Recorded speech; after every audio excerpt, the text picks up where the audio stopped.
नमस्ते भाई, कैसे हैं आप लोग? कमेंट में बता देना। अब काम की बात करते हैं।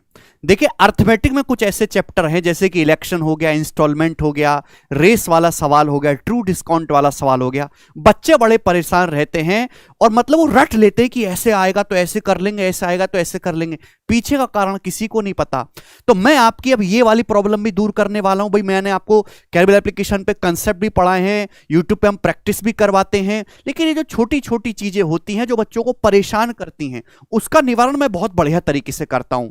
तो इसी सीरीज में इंस्टॉलमेंट, कंपाउंड इंटरेस्ट की भी और सिंपल इंटरेस्ट की भी पूरी कंसेप्ट के साथ एक लॉन्ग वीडियो मैं इस चैनल पे अपलोड कर रहा हूं। और इसमें केवल मैंने आपको रटवाया नहीं कि ऐसे आए तो ऐसे कर लेना, मैंने आपको कारण बताया कि इंस्टॉलमेंट क्यों निकालते हैं, कैसे निकालते हैं, कैसे काम चलता है, और उसका आप अपनी डेली लाइफ में भी इस्तेमाल कर पाओगे। ठीक है ना? कंसेप्ट के साथ मैंने समझाया है, कम से कम कैलकुलेशन में, रेशियो मेथड से, परसेंटेज मेथड से। तो आप इस वीडियो को पूरा देखें और मैं आपको फिर गारंटी देता हूं कि इंस्टॉलमेंट का कोई भी ऐसा सवाल नहीं होगा जिसको आप खुद से ना कर पाओगे। ठीक है भाई? बस आपको एक काम करना है, इस वीडियो को शुरू से लेकर आखिर तक पूरा देखना है। ठीक? ये जो हमारी बुक है कंसेप्ट किंग की मेरे दोस्तों, इसमें भी मैंने इस इंस्टॉलमेंट के सारे कंसेप्ट को थ्योरी के साथ और एग्जांपल के साथ जो मैंने लिखवाया हुआ है। दूसरी बात, मैंने कोई फॉर्मूला नहीं रटवाया। आपको इंस्टॉलमेंट निकालने के लिए कोई फॉर्मूला रटने की कोई जरूरत नहीं है, कंसेप्ट से आपको समझना है। ठीक है भाई? तो इस वीडियो को देखने के बाद आपको इस चैप्टर में कभी भी कोई दिक्कत आएगी नहीं। बस आप शुरू से लेकर आखिर तक पूरा देखिएगा। और मैंने हर एक टाइप के सवाल को यहां पे इंक्लूड करने की कोशिश करी है, और लेटेस्ट प्रीवियस ईयर के क्वेश्चन भी हमने यहां पर आपको प्रैक्टिस करवाए हैं।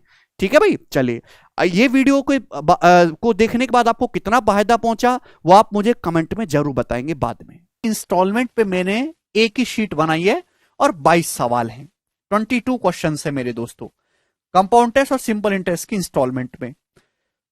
और पेपर में सवाल मेरे दोस्तों कैलकुलेटिव आ जाते हैं, बच्चों को तकलीफ होती है।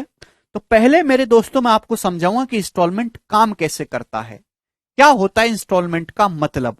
प्यार से समझिएगा मेरे दोस्तों, प्यार से, बहुत प्रेम भाव से मैं आपको समझाऊंगा। जैसे सारे सवाल बन रहे हैं जी मेरे दोस्तों कि इंस्टॉलमेंट का मतलब होता क्या है मेरे प्यारे भाई, इंस्टॉलमेंट का। तो मेरे प्यारे भाई ये बताओ, ध्यान से सुनेगा मेरे प्यारे भाई, ये बताइएगा कि जैसे सपोज एक आदमी ने 25,000 रुपए उधार लिए,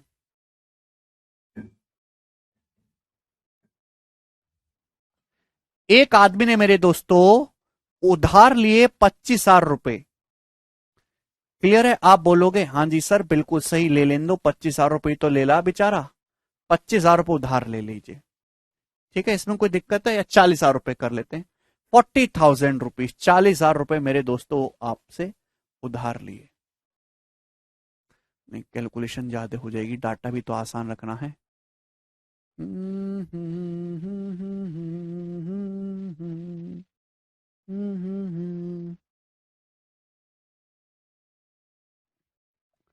जी, सिंपल ही रखता हूं मेरे दोस्तों। आपने मुझसे जो है 10,000, 20,000 रुपए उधार लिए। कितने रुपए? 20,000 रुपए उधार लिए, 20,000 रुपीज उधार लिए। पहले आप कंसेप्ट समझो, आधे बच्चों को इंस्टॉलमेंट का मतलब ही नहीं पता कि इंस्टॉलमेंट क्या होती है। ठीक है ना? अब मेरी बात को ध्यान सुनेगा, अगर आज मुझसे इंस्टॉलमेंट नहीं समझ पाए आप लोग, तो जिंदगी में आपको कभी दोबारा मौका नहीं मिलेगा कि आपको इंस्टॉलमेंट कोई समझाए और आप इंस्टॉलमेंट कैलकुलेट करना सीख पाओ। सरकारी नौकरी लगने के बाद आप में से सारे लोग लोन जरूर लोगे बैंक से, चाहे गाड़ी खरीदने के लिए, चाहे घर खरीदने के लिए, या अपने एजुकेशन लोन उतारने के लिए, घर बनवाने के लिए, है भाई। और उस लोन में लगता है इंस्टॉलमेंट, और वो इंस्टॉलमेंट ही आपको ढंग से समझना है कि होता क्या है। तो प्यार से समझिएगा, पहले मैं आपको इंस्टॉलमेंट का कंसेप्ट समझाऊंगा। पहले मैं कंपाउंड इंटरेस्ट की इंस्टॉलमेंट समझाऊंगा, वो इजी है कैलकुलेट करना। सिंपल इंटरेस्ट की इंस्टॉलमेंट में थोड़ी कंफ्यूजन है, उसको बाद में समझेंगे। पहले सीआई की इंस्टॉलमेंट समझते हैं कि इंस्टॉलमेंट कैलकुलेट कैसे की जाती है। जैसे भाई मेरे दोस्तों, मैंने आपसे मेरे प्यारे भाई कितने रुपए उधार लिए?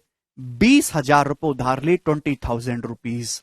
आप बोलोगे हाँ जी सर मैं आपको दे दूंगा उधार 20,000 रुपए, कोई दिक्कत नहीं है सर, आप जितना मर्जी चाहें वो ले लो। तो मैं ठीक है, लेकिन मैंने आपसे बोला कि मैं आपसे ब्याज लूंगा, कितना ब्याज लूंगा? 10% पर एनम का ब्याज लूंगा, जो कि एनुअली कंपाउंड होगा, एनुअली कंपाउंड।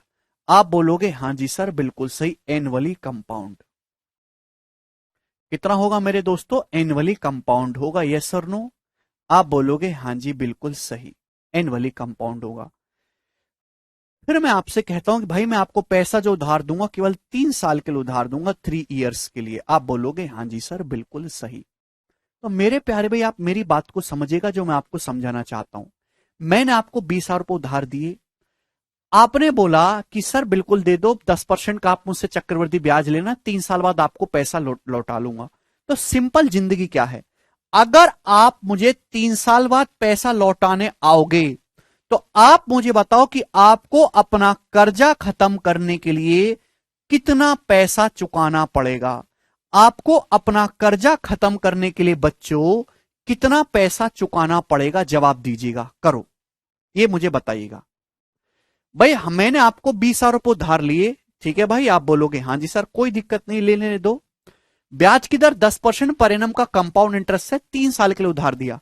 अगर आप कर्जा वन टाइम में सेटल करना चाहते हो तो 3 साल बाद आपको अपना कर्जा खत्म करने के लिए मुझे कितना पैसा चुकाना पड़ेगा 3 साल बाद? बताइए बच्चों।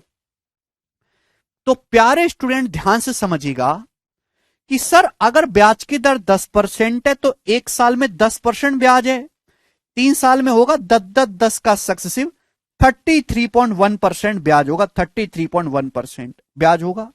हमने सर आपसे 20,000 रुपए उधार लिया था, 20,000 रुपए का 33.1% कितना होता है? तो परसेंटेज से 2 जीरो कट जाएगा, दशमलव से 1 जीरो कट जाएगा, 6620। तो 6620 रुपए आपके ऊपर चढ़ गया ब्याज, 6620 रुपए। तो 20,000 मैंने आपसे उधार लिया, आपने मुझसे 6620 रुपए आपके ऊपर ब्याज चढ़ गया, तो आपको कितना पैसा चुकाना होगा? 26,620 रुपए आपको कर्जा खत्म करना होगा। 26,620 रुपए देने पड़ेंगे आपको अगर अपना कर्जा उतारना है तो। 26,610 नहीं बेटा, 26,600, इतनी दूनी 66 आएगा ना, हाँ 26,620 आएगा मेरे दोस्त। क्यों गलती कर रहे हैं भाई? 20,000 तो आपका प्रिंसिपल ही उधार लिया, 6,620 रुपए ब्याज हो जाएगा। तो अगर आपको अपना कर्जा खत्म करना है तो 26,620 रुपए स्टूडेंट्स आपको चुकाने पड़ेंगे। आप बोलोगे हां जी सर हम आपकी बात को अच्छी तरीके से समझ गए, यहां तक तो किसी कोई दिक्कत नहीं। यह है मेरे दोस्तों सिंपल जिंदगी जो नॉर्मल है, जो मैं आपको बता चुका हूं कि अगर आपने 20,000 रुपए उधार लिया है, हाँ एक ही शीट है, 22 सवाल में खत्म हो जाएगा, बस पेशेंस से पढ़िएगा। किसी भी बच्चे को इंस्टॉलमेंट होता क्या पता ही नहीं होता, बस वो रट लेते हैं और रटी रटाई चीजें दिक्कत करती हैं। 10% का ब्याज की दर है, 3 साल बाद अगर आप कर्जा खत्म करना चाहोगे तो आपको अपना कर्जा खत्म करने के लिए कितना पैसा चुकाना पड़ेगा? तो जो पैसा आप कर्जा खत्म करने के लिए देते हो उसे हम बोलते हैं ड्यू डेप्ट। ड्यू डेप्ट हिंदी में हम लोग इसे कहते हैं बकाया कर्ज, ड्यू डेप्ट हिंदी में हम इसको कहते हैं मेरे दोस्तों 26,620 बकाया कर्ज। आप बोलोगे हां जी सर मैं आपकी बात को समझ गया। होता क्या है कि जब भी आप किसी बैंक में जाओगे 20,000 रुपए का ब्याज लेने, 20,000 रुपए उधार लेने, 20,000 रुपए का लोन कर्जा लेने, तो बैंक आपसे पहले बोल देगा भाई साहब 3 साल बाद तुम्हें कर्जा चुकाना है, ब्याज की दर रहेगी 10% पर एनम। तो बैंक आपको 26,620 रुपए का बिल देता है। बैंक आपसे ही नहीं कहता कि आपने 20,000 रुपए कर्ज लिया है, बैंक ये कहता भाई साहब 3 साल बाद ये लो बिल, 26,620 रुपए आपको चुका देना। तो जो कर्जा आपने कर्जा लिया था 20,000 रुपए, लेकिन 3 साल बाद चुकाना कितना है? जो आपके माथे पे कर्जा है 26,620 रुपए, इसको हम बोलते हैं ड्यू डेप्ट। तो आपको फर्क समझ में आया? उधार ली की राशि में ड्यू डेप्ट में फर्क समझ में आया क्या होता है? कर्जा आपने 20,000 का लिया है, ब्याज की दर है 10%, 3 साल बाद आप चुकाना, तो 3 साल बाद जो आपको पैसा पे करना पड़ेगा अपना कर्जा खत्म करने के लिए, उसको हम ड्यू डेप्ट कहते हैं, बकाया कर्ज। ठीक है भाई, 26,620 रुपए। अब जैसे बैंक वाले ने बोला कि भाई साहब आपको 26,620 रुपए चुकाने होंगे, आपके दिल की धड़कन बढ़ गई, आप रोने लगे। भाई मैं इतना पैसा एक बार में नहीं दे पाऊंगा, मैनेजर साहब एक काम करो, आप ना मुझसे थोड़ा थोड़ा पैसा करके लेते रहना। 20,000 रुपए आप बैंक में जाओगे उधार लेने के लिए, बैंक वाला बोलेगा ले ले बेटा कोई दिक्कत नहीं, ब्याज की दर लगेगी 10% पर एनम कंपाउंड टेस्ट। 3 साल बाद तुम्हें कर्जा चुकाना है, तो 3 साल बाद जो अमाउंट हो जाएगा वो 26,620 होगा। ये जो अमाउंट है इसी को हम कहते हैं ड्यू डेप्ट, बकाया कर्ज, जो पैसा आपको 3 साल बाद चुकाना है। ठीक है जी, आप बोलोगे हाँ जी सर। आप बोलोगे मैं पैसा एक साथ पे नहीं कर पाऊंगा, थोड़ा थोड़ा करके पे करूंगा। आप ना एक काम करो, मेरी किस्तें बांधो। कितनी किस्तें बांधो?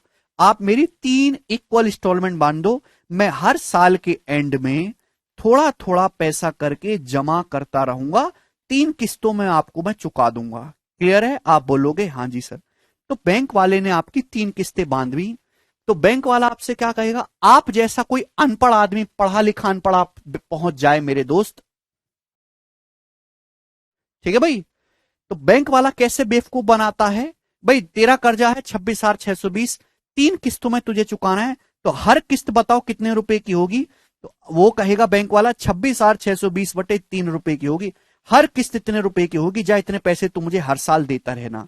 3 अट्ठे 24, एकम 3 पंजे 15, 3 अट्ठे 24 और 2, 3 अट्ठे 24, 3 सत्ते 21, 3 तेरह, इतने रुपए की अप्रोक्स आप मुझे हर साल किस्त देते रहना।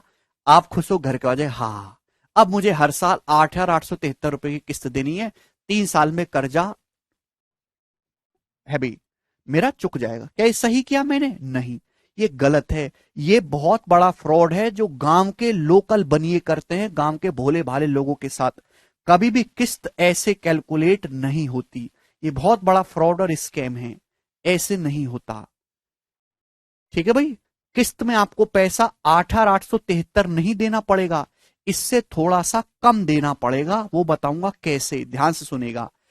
एक साथ पैसा पे करने से बेटर होता है कि पैसा जो आपका जो कर्जा है वो किस्तों में दे दिया जाए। सुनो, आपने 3 इक्वल ईयरली इंस्टॉलमेंट बनवा ली, ये फ्रॉड नंबर 1 है जो होता है। सेकंड फ्रॉड, जब भी आप बैंक से कर्जा लेने जाओगे, बैंक से मेरे दोस्तों ध्यान से सुनिएगा, या लाला जी के पास जाओगे, आप 20,000 रुपए का कर्जा लोगे, लाला जी बोलेंगे 10% का कंपाउंड टेस्ट लूंगा, 3 साल बाद ये होगा ब्याज 26,620 रुपए। ठीक, लाला जी बोलेंगे भैया किस्त में देना है, चल ले एक किस्त इतने की हो जाएगी, 26,620 को 3 से बाद दे दो, 8,873, एक किस्त इतने रुपए की हो जाएगी ना, तीन किस्तों में देना, ले एक किस्त में पहली रख लेता हूं।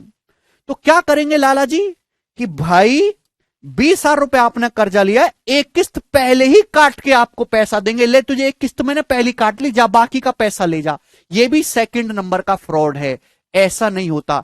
जब भी आप बैंक से कर्जा लेते हैं तो किस्त इंस्टेंट पे नहीं की जाती, किस्त जो है वो हमेशा 1 साल के बाद, या जो भी आप टाइम डिसाइड करते हो, यहां पे आप किस्त कैसे डिसाइड कर रहे हो, ईयरली इंस्टॉलमेंट बनवा रहे हो, ईयरली, पहली किस्त 1 साल के बाद दी जाएगी। क्लियर? 2 कंसेप्ट आपको समझ में आए कि अगर आज आपने कर्जा लिया है साल 2023 की शुरुआत में, तो जो पहली किस्त जाएगी वो साल 2024 की शुरुआत में जाएगी मेरे दोस्तों। ये बात समझ में आई? क्लियर और नॉट? 2 कंसेप्ट यहां पे पता होने चाहिए, और ये अनपढ़ लोगों को तो क्या, पढ़े लिखे लोगों को भी नहीं पता होता। ठीक है ना? समझ में आया? तो आज अगर आपने कर्जा लिया है तो कोई भी आपको इंस्टेंट नहीं पे करनी होती, आप पहले ही डिसाइड कर लेते हो कि भाई मैं वार्षिक किस्त बनवाना चाहता हूं, वार्षिक पैसा जमा करूंगा थोड़ा थोड़ा करके। किस्त क्या है? किस्त का क्या मतलब है मेरे प्यारे भाई, कि आप थोड़ा थोड़ा पैसा करके जमा करते हो, तो उसी थोड़े थोड़े पैसे को हम किस्त दे कहते हैं। तो पहले किस्त तुरंत नहीं दी जाती, आप वार्षिक किस्त बनवा रहे हो, तो आज आपने अगर साल 2023 की शुरुआत में कर्जा लिया है तो उसके 1 साल बाद यानी कि 2024 की शुरुआत में पहली किस्त दी जाएगी, अगली किस्त दी जाएगी मेरे दोस्तों फिर 2025 की शुरुआत में, फिर अगली किस्त दी जाएगी 2026 की शुरुआत में। जैसे ही आप आखिरी किस्त पे करते हो, आखिरी, उसी क्षण उसी पल आपका कर्जा खत्म हो जाता है। ध्यान से सुनिएगा, ये तीसरा फ्रॉड है मेरे प्यारे भी जो लोगों के द्वारा किया जाता है। जब भी किसी लोन की स्कीम में आप आखिरी किस्त जमा करते हो कि भाई ये ले आखिरी किस्त, उसी पल आपका कर्जा खत्म हो जाता है। यस और नो? आप बोलोगे हाँ जी सर, बिल्कुल सही बात समझ में आई। कोई तकलीफ? Yes sir no? आप बोलोगे जी बहुत सही, कोई तकलीफ नहीं है। तो मेरे दोस्तों, ये बात सभी बच्चों को समझ में आ गई? आप बोलोगे हाँ जी सर समझ में आ गई है, कोई प्रॉब्लम इसमें नहीं है, ठीक है ना? तो आप 1 साल के बाद, आज आपने कर्जा लिया, 1 साल के बाद थोड़ा पैसा जमा कर दोगे, उसके 1 साल के बाद थोड़ा पैसा जमा कर दोगे, और उसके 1 साल के बाद तीसरी किस्त जमा करके आप अपना कर्जा खत्म कर लोगे। ये बात सभी बच्चों को समझ में आ गई? आप बोलोगे हाँ जी सर, ये बात हम सभी स्टूडेंट को अच्छी तरीके से समझ में आ गई है ना। अब मेरे प्यारे भी मैं आपको समझाना चाहता हूं कि होगा क्या। प्यार से समझिएगा मेरे दोस्तों, बहुत ही प्रेम भाव से मैं आपको समझाऊंगा। अगर सिंपल कहानी की बात करते तो सिंपल कहानी ये होती कि 20,000 रुपए आपने मुझे उधार लिया है, तो 3 साल बाद 26,620 चुका देना। ये आपका सिंपल जिंदगी है। मेंटोस जिंदगी की आप हर साल के एंड में थोड़ा थोड़ा पैसा करके जमा करोगे। वो कितना पैसा जमा आपको करना चाहिए? आपको कितना पैसा जमा करना चाहिए कि आपका कर्जा खत्म हो जाए, यानी कि ईच इंस्टॉलमेंट की वैल्यू क्या होगी, ईच इंस्टॉलमेंट की वैल्यू क्या होगी, वो मैं आपसे पूछ रहा हूं। देखो ब्याज की दर कितनी है? 10%। 10% ब्याज की दर है। 10% का मतलब है 1/10। आप बोलोगे हाँ जी सर 1/10। अगर ब्याज की दर 1/10 है तो 1 साल का मल्टीप्लाइंग फैक्टर क्या होगा? 1 साल का 10 से 11। 2 साल का मल्टीप्लाइंग फैक्टर क्या होगा? 2 साल का मल्टीप्लाइंग फैक्टर होगा 10 स्क्वायर रेशियो 11 स्क्वायर 100 रेशियो 121। 3 साल का मल्टीप्लाइंग फैक्टर क्या होगा? 1000 रेशियो 11 का क्यूब 1331। 3 साल का मल्टीप्लाइंग फैक्टर ये होगा। मल्टीप्लाइंग फैक्टर का क्या मतलब है? मल्टीप्लाइंग फैक्टर का मतलब ये कि अगर आज मैंने 10 रुपए उधार लिए, 10 रुपए, तो 1 साल बाद 11 चुकाने होंगे 11। ये मतलब है। आप बोलोगे हाँ जी सर, अगर आज मैंने 10 रुपए उधार लिए तो 1 साल बाद 11 चुकाने होंगे। अगर आज मैंने, मेरे प्यारे भी ध्यान सुनेगा, 100 रुपए उधार लिए, 100 रुपए, तो 2 साल बाद 121 मुझे चुकाने होंगे कर्जा अगर खत्म करना है। अगर आज मैंने मेरे प्यारे भाई 1000 रुपए उधार लिए, 1000, तो 3 साल बाद मुझे 1331 चुकाने होंगे अगर मुझे अपना कर्जा खत्म करना है। 1331 चुकाने होंगे अगर अपना कर्जे को खत्म करना है। आप बोलोगे हाँ जी सर बिल्कुल सही है, आपने बात कही, बहुत अच्छी बात आपने हमको समझाई। अगर आज मुझे 1000 रुपए कर्जा लिया है तो 3 साल बाद 1331 चुकाना होगा, क्योंकि ब्याज की दर 10% है। 1 साल बाद 11 चुकाना होगा, 121 चुकाना होगा, 1331। ये इंस्टॉलमेंट तो अलग अलग हो रही है, अलग अलग हो रही है ना। अभी आपको इंस्टॉलमेंट बनवानी है, इक्वल इक्वल इंस्टॉलमेंट करनी है। अगर आज आपने 10 का कर्जा लिया तो 1 साल बाद 11 चुकाना होगा। 100 का कर्जा लिया है, 2 साल बाद 121 चुकाना होगा। 1000 का कर्जा लिया, 3 साल बाद 1331 चुकाना होगा। ये किस्तें 11, 121 और 1331 की अलग अलग हो रही, इनको बराबर कर लो। तो 11, 121 और 1331 को बराबर करने के लिए 1331 बनाना होगा। 1331 बनाने के लिए मेरे प्यारे भाई यहां 121 से गुणा होगी 121 से। आप बोलोगे हाँ जी सर 121 से मेरे प्यारे भाई अगर मैं गुणा करूंगा 121 से, ये 10 रेशियो 11 का रेशियो है, अगर 121 से गुणा करूंगा तो मैं ये कह सकता हूं मेरे प्यारे भाई कि अगर आज आपने 1210 का कर्जा लिया है, 1210 का, तो 1 साल बाद आपको कर्जा खत्म करने के लिए 1331 चुकाना पड़ेगा। अगर आज आपने 1210, चुपचाप सुनते रहो, बिल्कुल सुनते रहो, ठीक है ना, एंड में बोलना कि सर ये दिक्कत है। अगर आज आपने 1210 का कर्जा लिया है तो खत्म करने के लिए 1331 चुकाना होगा 1 साल के बाद। 121 को भी 1331 बनाने के लिए 11 से मल्टीप्लाई करनी होगी, 11 से 11 से मल्टीप्लाई करनी होगी, 11 से मल्टीप्लाई करूंगा तो हो जाएगा 1100। अगर आज आपने 1100 का कर्जा लिया है तो 2 साल बाद इसको क्लियर करने के लिए आपको 1331 रुपए चुकाना होगा, 1331 रुपए। तो मैंने ईच इंस्टॉलमेंट की वैल्यू को इक्वल बना लिया मेरे दोस्तों। अगर आज आपने 1000 रुपए उधार लिया है तो 3 साल बाद आपको कर्जा खत्म करने के लिए 1331 चुकाना होगा। बात समझ में आई? आप बोलोगे जी सर, तो मैंने ईच इंस्टॉलमेंट की वैल्यू को 1331 सेम बना लिया। ये क्या है मेरे प्यारे भाई? ईच इंस्टॉलमेंट की वैल्यू ये 1 साल बाद दी है, ये मैंने 2 साल बाद दी है, ये मैंने 3 साल बाद दी है। पहली जो इंस्टॉलमेंट 1331 है वो 1210 रुपए के कर्जे को खत्म करेगी। जो दूसरी इंस्टॉलमेंट 2 साल बाद दी है वो 1100 रुपए के कर्जे को खत्म करेगी। तीसरी इंस्टॉलमेंट जो 3 साल बाद दी है 1331, वो 1000 रुपए के कर्जे को खत्म करेगी। तो ईच इंस्टॉलमेंट की जो वैल्यू है मेरे दोस्तों, ईच इक्वल इंस्टॉलमेंट की जो वैल्यू है वो 1331 यूनिट है मेरे प्यारे भाई। आपने 1331 की एक्चुअल में 3 इंस्टॉलमेंट दी है मेरे प्यारे भाई, 3 इंस्टॉलमेंट 1331 की। आपने मेरे दोस्तों कर्जा जो लिया था मेरे प्यारे भाई, कितना लिया था, प्लस इन तीनों का सम। कितना कर्जा आपने क्लियर किया है, 1210, 1100 और 1000 ऐड करूंगा 10 आएगा।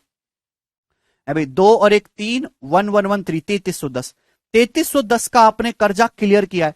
3310 रुपए का आपने कर्जा क्लियर किया 1331, 1331, 1331 की 3 किस्तें देके।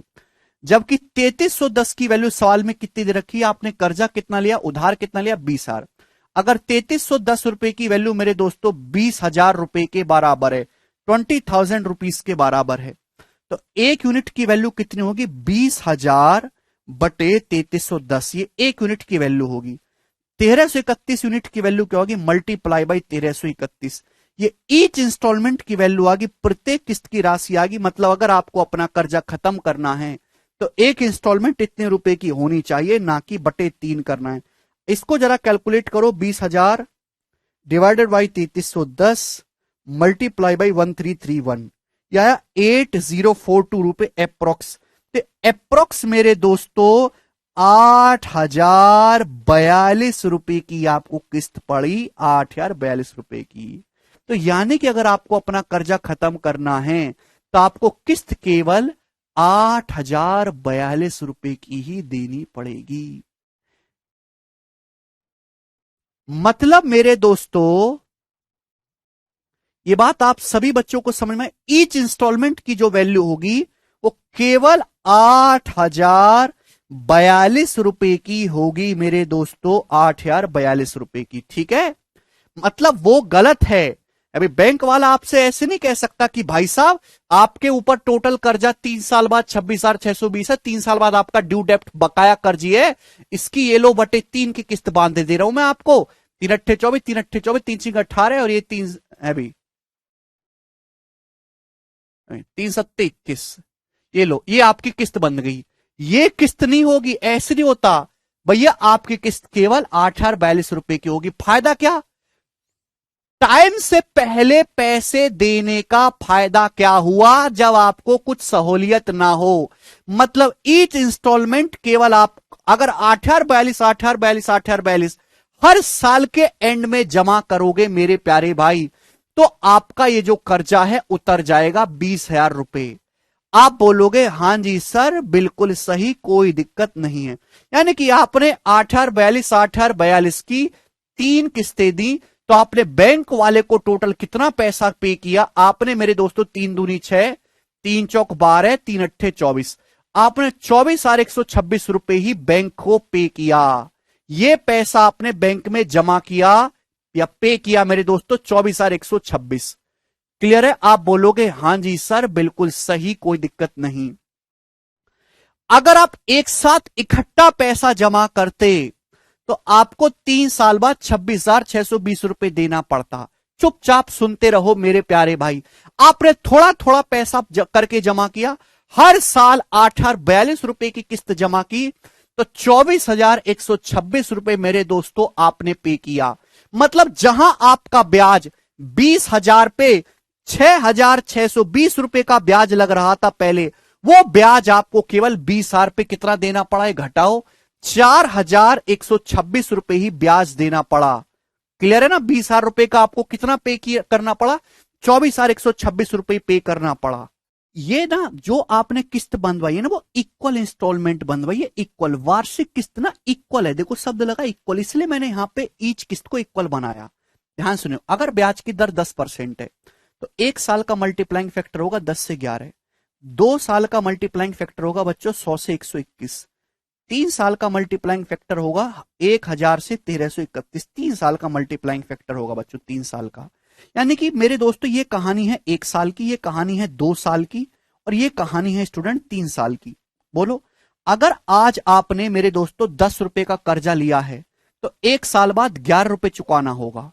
अगर आज आपने 100 का कर्जा लिया है तो 1 साल बाद 121 चुकाना होगा। आज आपने 1,000 का कर्जा लिया है तो 3 साल बाद 1,331 चुकाना होगा। ये जबकि आप ये किस्त बंद गई बेसिकली, है ना भाई, 1 साल बाद 11 रुपए दे दो बैंक में, 121 दे दो, 1331 दे दो, कर्जा उतरता रहेगा आपका।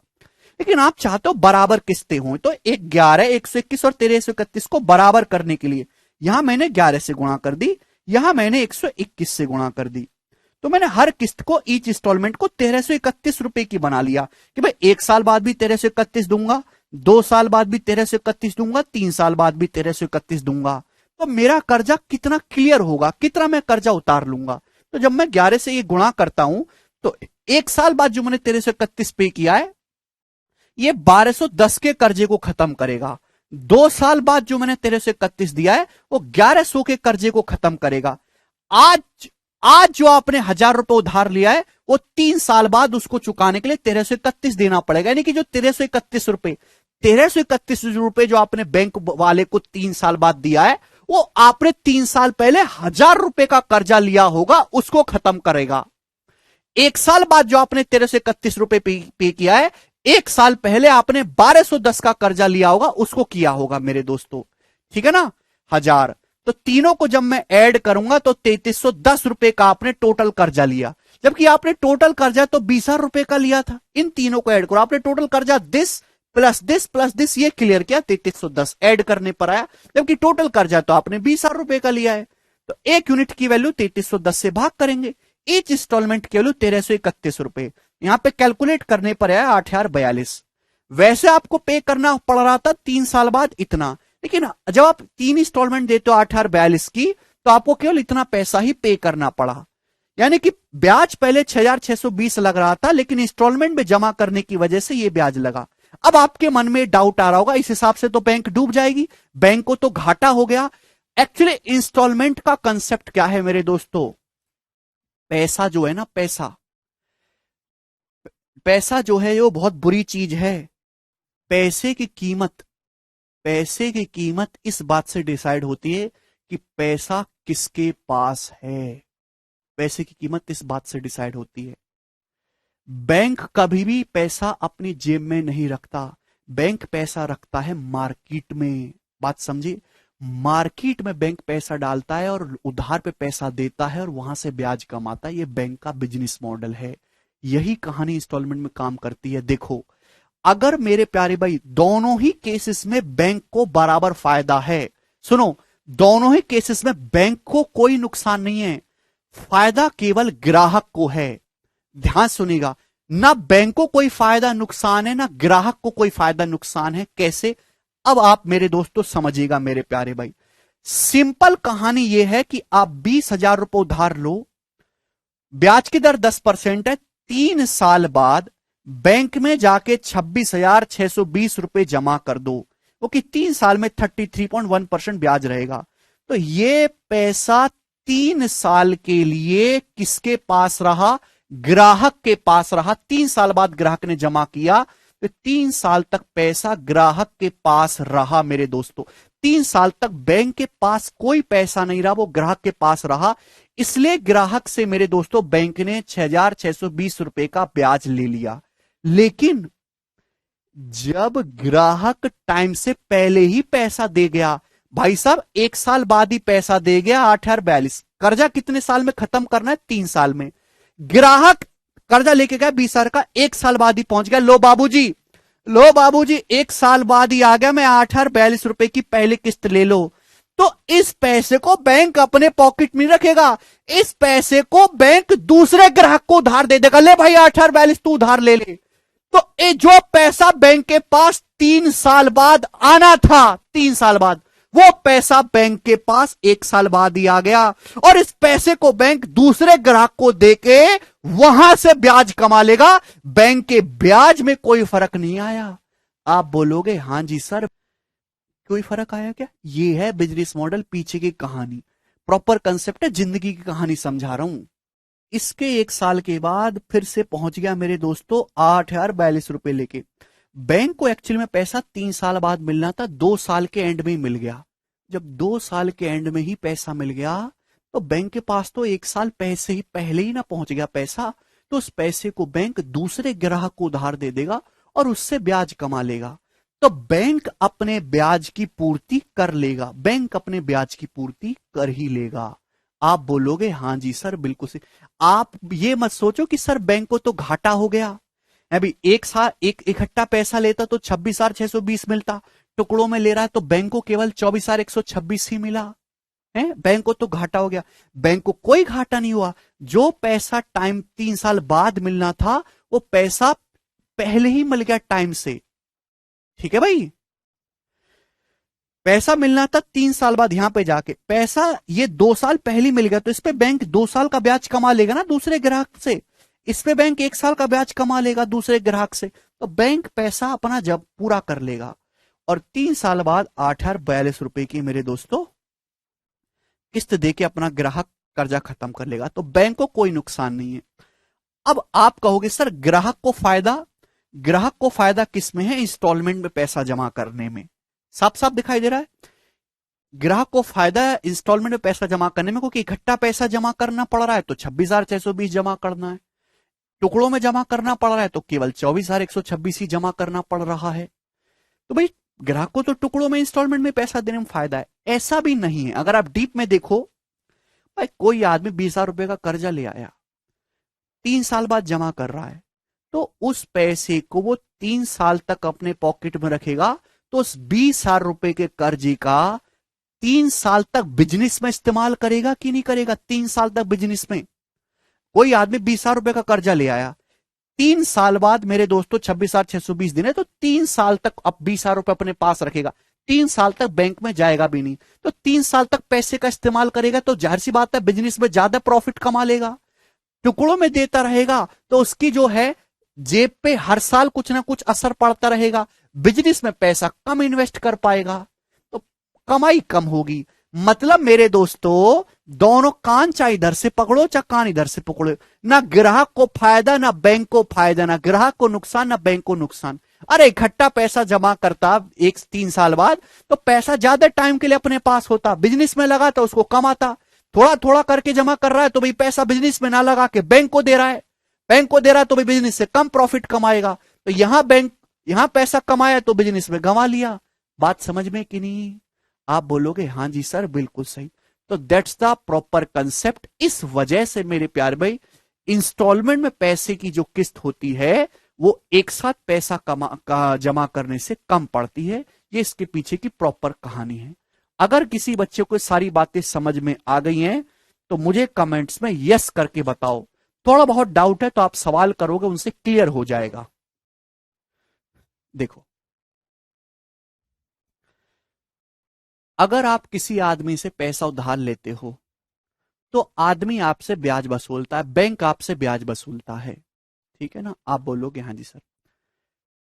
अगर कर्जा आप बैंक में टाइम से पहले ही पैसा जमा करने लगो, टाइम से पहले ही, तो आपका भी हक बनता है कि आप भी बैंक से ब्याज वसूलो, आप भी बैंक से ब्याज वसूलो।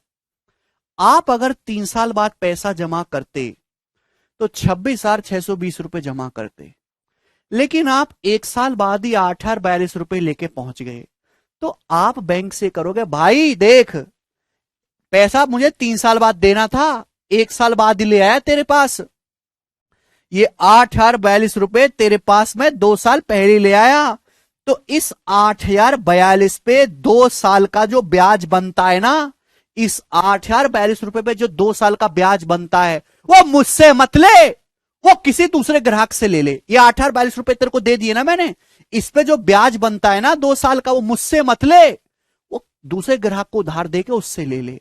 तो इस वजह से आपको मेरे प्यारे भाई कम ब्याज देना पड़ा, क्योंकि आप टाइम से पहले ही पैसा जमा कर रहे हो।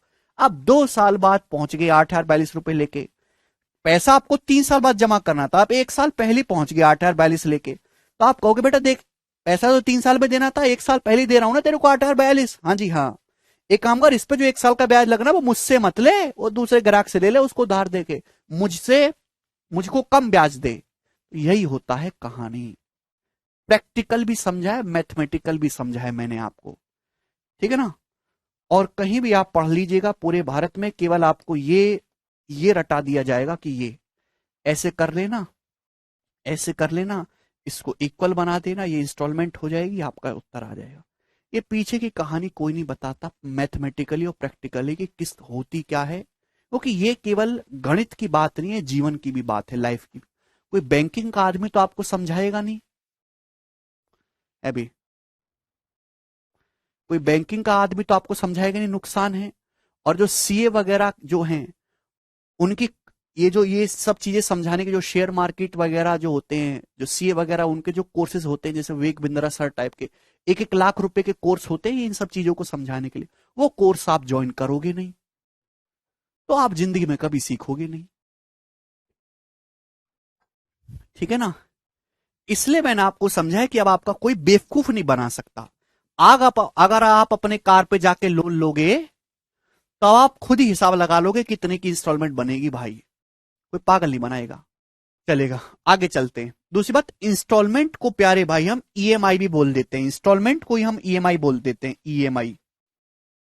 ईएमआई कुछ और मत समझ लेगा, इंस्टॉलमेंट बस मंथली, यहां ईयरली मैंने आपको बताया है, मंथली इंस्टॉलमेंट जो होती है उनको हम ईएमआई बोल देते हैं। मासिक जो आप किस्त बनवा लेते हो उसी को हम ईएमआई बोलते हैं, ईएमआई। ठीक है ना, ईएमआई। ना अब आपके मन में डाउट आ रहा होगा, सर एक चीज बार बार सुनते हैं, कैश डाउन पेमेंट, जिंदगी में भी और सवालों में भी ये क्या होता है, कैश डाउन पेमेंट क्या होता है, कैश डाउन पेमेंट क्या होता है, जवाब दीजिएगा। कैश डाउन पेमेंट, ठीक है ना। हाँ, ईएमआई, ईएमआई का मतलब है मंथली किस्त मेरे प्यारे भाई, जो किस्त मंथली जमा की जाती है हम उसको ईएमआई बोलते हैं। ठीक है ना।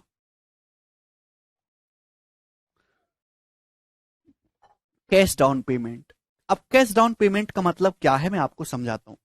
सपोज आप मार्केट में, जब आपकी नौकरी लग जाएगी, सरकारी नौकरी लग जाएगी, तो ज्यादातर बच्चों को बाइक का शौक होता है। वो कौन सी चलिए, बुलेट, बुलेट खरीद के लाते हैं वो बाइक, बाइक वो खरीदने जाते हैं बुलेट, बुलेट के शोरूम पे बाइक है 1,60,000 की, 1,60,000 की। शोरूम में चले गए, बाइक लगी हुई है, 1,60,000 की है। सेल्समैन के पास गए, बोला हमें बाइक लेनी है, वो बोलेगा 1,60,000 के भाई साहब। तो आप बोलेगे इतना पैसा तो नहीं है मेरे पास। तो मेरे प्यारे भाई, हर प्रोडक्ट की, हर सामान की एक कैश डाउन पेमेंट होती है। अगर आपको बाइक चाहिए, ऐसा नहीं कि आपके पास 1,60,000 होगा तो ही आप बाइक खरीद सकते हो। हर प्रोडक्ट का हर कंपनी एक प्राइस निकालती है कि अगर वो कंपनी डिसाइड करती है, आप डिसाइड नहीं करते, कि भाई 1,60,000 में से 50,000 तो तुम कैश जमा करो, 50,000 तो तुम इंस्टेंट जमा करो, कैश में या कार्ड से कोई फर्क नहीं पड़ता। 50,000 अगर किसी आदमी के पास हैं, वो इंस्टेंट हमारी कंपनी में जमा करे, और बाकी का मेरे दोस्तों जो बचा 1,10,000, इसका हम जो है लोन करवा देंगे, इस पे हम आपको ब्याज दिलवा देंगे। तो मेरे दोस्तों, किसी प्रोडक्ट को खरीदने के लिए मिनिमम आपको जितना पैसा जमा करना पड़ता है, मिनिमम, उसे ही मेरे प्यारे भाई हम क्या कहते हैं, कैश डाउन पेमेंट कहते हैं। जो मैंने आपको एक एग्जांपल से समझाया, तुरंत कुछ पैसा जमा करके चीज अपने घर ले आना और बाकी बचे पैसे की किस्त बनवा लेना। ये किस्त आप अपने हिसाब से डिसाइड करो, मंथली बनवानी है कि 6 महीने में बनवानी है, कि एनुअली बनवानी है, कि या लेके भाग जाना है इस पैसे को, वो आप पे डिपेंड करता है। समझ में आया प्यारे भाई? क्लियर? यस और नो? ये प्रैक्टिकल लाइफ है आप लोगों के साथ। अगले 2 साल में ये सब कुछ होने वाला है जो मैं आपको बताया हूं अभी इस 40 मिनट के लेक्चर में। 2,75,000 की है क्या? अरे बाप रे बाप।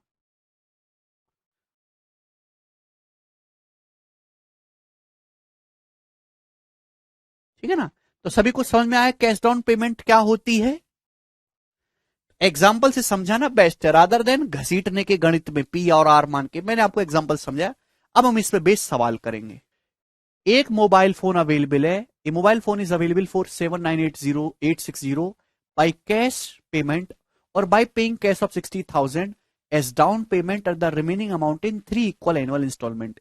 If shopkeeper charges interest at the rate of 10% per annum compounded annually, then the amount of each instalment. बहुत ही अच्छा प्यारा सवाल है मेरे प्यारे भाई कि एक मोबाइल फोन आपको खरीदना है, दो तरीके खरीदने के, या तो 79860 जमा करो, घर को मोबाइल ले आओ, या फिर 60,000 रुपए मेरे दोस्तों कैश डाउन पेमेंट करो और बाकी की किस्त बनवा लो, बाकी की 3 इक्वल ईयरली किस्त बनवा लो। तो 79860 में से 60,000 घटाओगे तो आपने कितने की राशि किस्त बनवाई है? 19,860। 19,860 की मेरे दोस्तों आपने किस्त बनवाई है। 3 इक्वल आपने इंस्टॉलमेंट करी है ईयरली, 3 इक्वल ईयरली इंस्टॉलमेंट करी है। ब्याज की दर 10% है, 1/10। ब्याज की दर 1/10 है तो मल्टीप्लाइंग फैक्टर 11/10 होगा। प्रत्येक किस्त की राशि क्या होगी आपको बताना है। तो आप जानते हैं कि 1 साल का मल्टीप्लाइंग फैक्टर 10 से 11 है, 2 साल का 100 से 121 है भाई, और मेरे प्यारे भाई 3 साल का 10 क्यूब से 11 क्यूब 1000 से 1331। ईच इंस्टॉलमेंट की वैल्यू आपको सेम करना है तो यहाँ 11 से गुणा कर देते हैं 1100, यहाँ 121 से गुणा कर देते हैं मेरे दोस्तों 1210। ये होगा, देखो ईच इंस्टॉलमेंट की वैल्यू मेरे दोस्तों सेम है, ये भी 1331, ये भी 1331, ये भी 1331, ठीक है ना। तो मेरे दोस्तों आपने 19860 का, आपने जो कर्जा लिया है वो 19860 के लिए आपने कर्जा लिया कितना है? This plus this plus this, 1210, 1100 और 1000, इन तीनों को जोड़ूंगा तो टोटल कर्जा कितना आएगा? 3310। 3310 रुपए का आपने टोटल कर्जा लिया है जिसकी वैल्यू सवाल में 19860 दी है। बताओ कितने गुना है? 6 टाइम्स। पूरा पूरा देख सकते 6 गुना है। प्रत्येक राशि की कीमत, प्रत्येक इंस्टॉलमेंट, प्रत्येक किस्त कितने की है? तो प्रत्येक किस्त भी 1331 का 6 गुना होगी, 1331 का 6 गुना होगी ईच इंस्टॉलमेंट की वैल्यू, इसका 6 टाइम्स। तो जो भी आंसर आएगा उसका यूनिट रेट 6 होगा, जो कि ऑप्शन नंबर यहां पर ए करेक्ट है। बात समझ।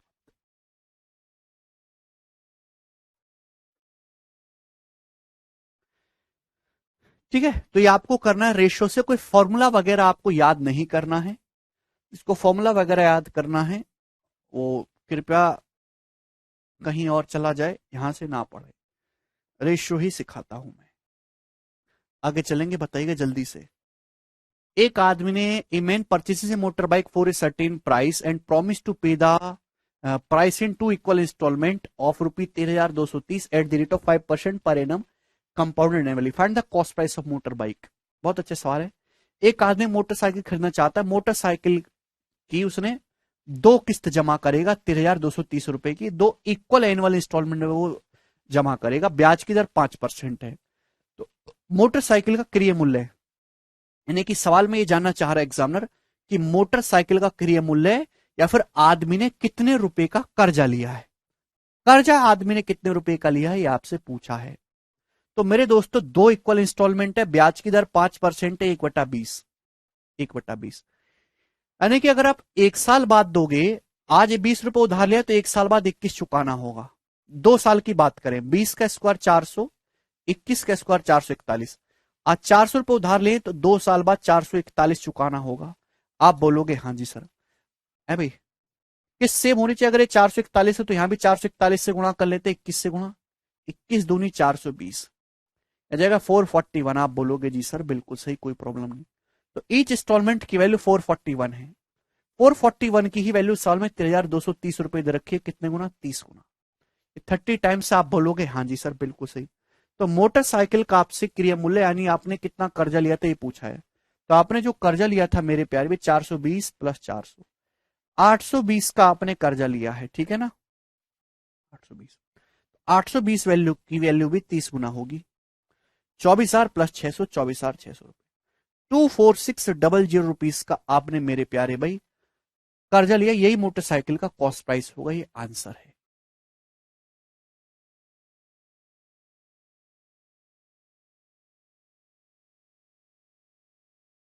ए ऑप्शन इसका आंसर है।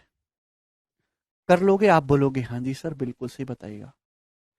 ये भी कर लेंगे मेरे दोस्तों, मुझे लगता है ये भी कर लोगे। मैं आपसे करवाऊंगा सवाल, कंसेप्ट मैंने बड़े अच्छे से बताया है। यहां पे आपको किस्त निकालनी बताइएगा। एक आदमी ने 60,200 रुपए कर्जा लिया, 2 इक्वल इंस्टॉलमेंट में जमा किया जाना है। ब्याज की दर सालाना 15% है ना, जो कि सालाना जमा करने। प्रत्येक किस्त का मूल्य बताओ, ईच किस्त की वैल्यू बताइए जल्दी से। पूछो हेमेंद्र, जल्दी से इस सवाल का आंसर भी बताइए, मैं यहां बैठा हुआ हूं, मुझे दर्द हो रहा है सिर में। जल्दी से। सेम क्वेश्चन मैंने करवा दिया आपको, यहां पे कर्जा दिया है, रेट ऑफ इंटरेस्ट दिया है, दो किस्तें, ईच किस्त की वैल्यू क्या होगी, फटाफट मुझे जवाब दे दो। हालांकि 23 का मल्टीपल आएगा 15%, 3/20, 20 से 30, 23 का मल्टीपल, ये ऑप्शन तो हो नहीं सकता। जल्दी से करिएगा, मुझे आप लोगों से आंसर चाहिए।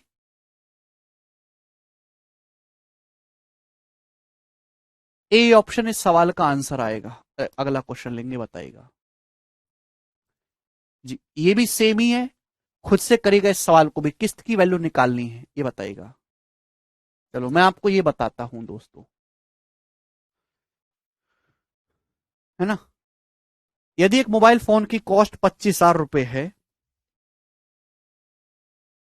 यदि एक मोबाइल फोन की कॉस्ट 25,000 रुपए, जो 5,000 रुपए कैश डाउन पेमेंट और उसके बाद 25% वार्षिक ब्याज की दर पर 3 इक्वल एनुअल इंस्टॉलमेंट में अवेलेबल है, तो आपसे पूछा इस इंस्टॉलमेंट की वैल्यू क्या होगी, राउंड टू 2 डेसिमल प्लेस, 2 दशमलव स्थान तक आपको बताना है। तो देखिएगा बच्चों, 25,000 रुपए मेरे दोस्तों का मोबाइल फोन है, 5,000 रुपए की कैश डाउन पेमेंट कर दो, यानी कि 20,000 रुपए की मेरे दोस्तों आप कर्जा ले लो, 20,000 रुपए की आप 3 इंस्टॉलमेंट बनवा लो 20,000 रुपए की, जिसमें ब्याज की दर 25% है, 1/4, 1/4 ब्याज की दर है, 3 इक्वल वार्षिक किस्त आपने बनवाई है, हर किस्त की वैल्यू 20,000 रुपए का आपने कर्जा लिया। एक साल के लिए बात करोगे, 4 का उधार 5 हो जाएगा, 2 साल के लिए 16 से 25, मल्टीप्लाइंग फैक्टर 5/4 है। 3 साल में क्या होगा, 4³ रेशियो 5 क्यूब, 64 रुपए उधार लोगे तो 3 साल बाद 125 चुकाना होगा।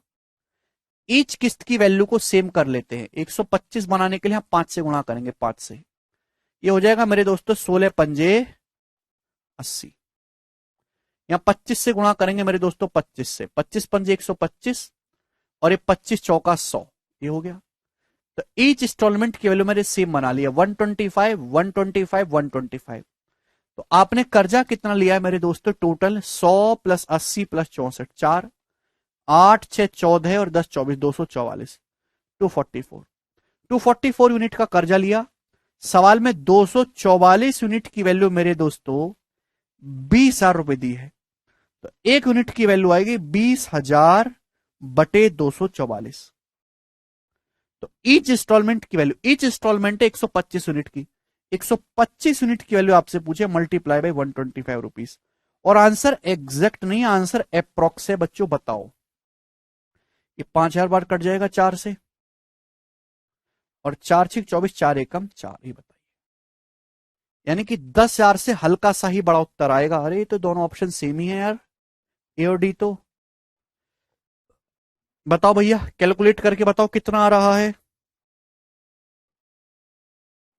अभी 5,000 गुणा 125 डिवाइडेड बाई 61, 10,245.9, ये दो ऑप्शन कैसे सेम दे रखे हैं, ये उत्तर है 10,245.9।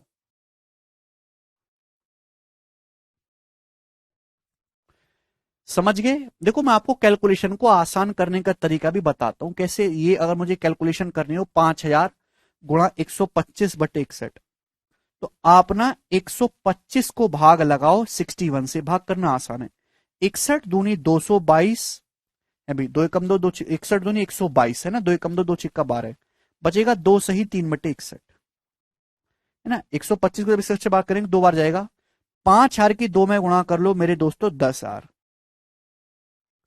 और 5,000 तिया मेरे दोस्तों 15,000, 15,000 को 61 से भाग देना है मेरे दोस्त। तो ये आपके लिए इजी कैलकुलेशन रहेगी रादर देन पूरा डिवाइड करने के। तो अगर मेरे दोस्तों 60 होता तो ये जाता 250 बार 60, लेकिन ये 61 है मेरे दोस्तों, ठीक है ना। तो 250 से हल्का सा कम आएगा, लगभग 240 के नजदीक, यही ऑप्शन करेक्ट हो जाएगा। ऐसे कैलकुलेशन करना। अगला सवाल ही बनाइएगा जी मेरे दोस्तों, ये बताइएगा। सवाल नंबर 7 तो इजी है, इसको आप खुद से करेंगे, मैं कैलकुलेटिव वाला बताऊंगा, हाँ जी वाला। अब देखो, दो दो टाइप के सवाल कर दिए। एक सवाल में आपसे पूछा किस्त, एक सवाल में आपसे पूछा कर्जा, एक सवाल में आपसे क्या पूछा, उधार ली गई राशि, ठीक है ना। दो टाइप के सवाल होगा। अब ये तीसरा टाइप है जिसमें आपसे पूछा जाता है कि बताओ कितना ब्याज भुगतान किया, भुगतान किया गया ब्याज। जैसे सुरेखा ने कुछ पैसा बोरो किया, उसको रिटर्न किया 2 इक्वल एनुअल इंस्टॉलमेंट में, 2 समान वार्षिक किस्तों में, 5, 5, 4, 7 ईच।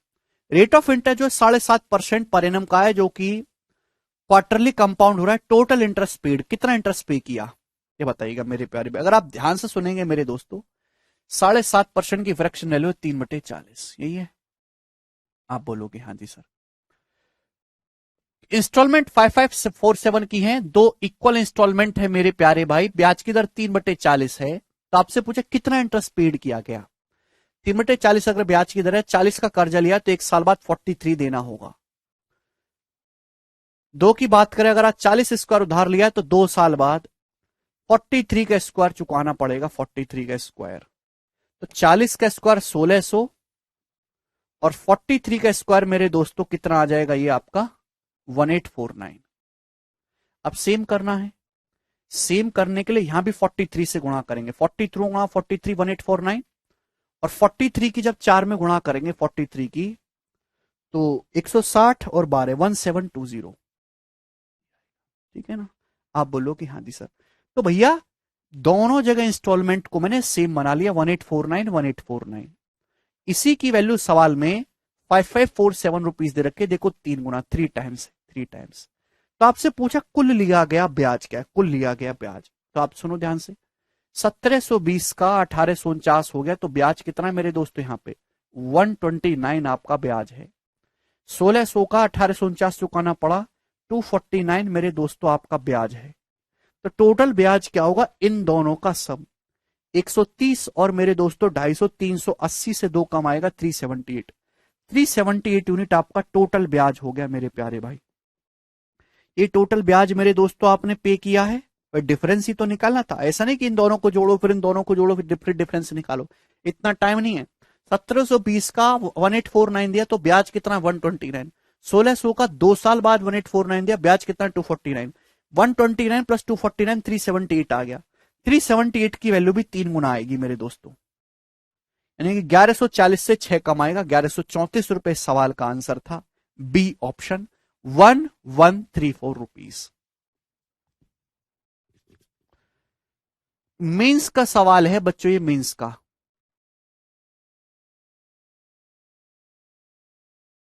मल्टीपल भी चेक कर सकते हैं, बहुत बढ़िया, मल्टीपल चेक करने लगे बालक हमारे। ये बताइएगा इस सवाल का क्या आंसर है,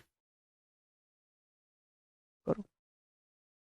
9th नंबर सवाल, और शायद ये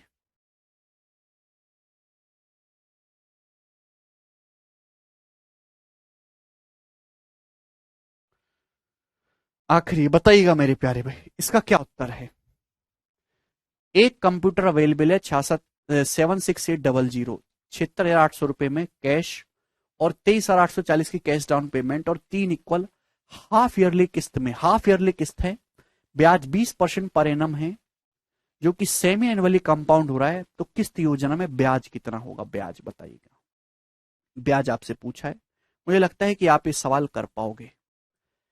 76,800 में से अगर मैं 23,840 रुपए घटा लूं तो ब्याज कितना है। आपने कितने अमाउंट का ब्याज वो लिया है कर्जा, 0, 10 में 4 गया 6, 17 में से 8 गया 9, 5 में से 3 गया 2, 7 में से 2 गया 5, 52,960 रुपए। 52,960 रुपए का आपने कर्जा लिया, जिसको आप पे करोगे 3 इक्वल हाफ ईयरली इंस्टॉलमेंट में।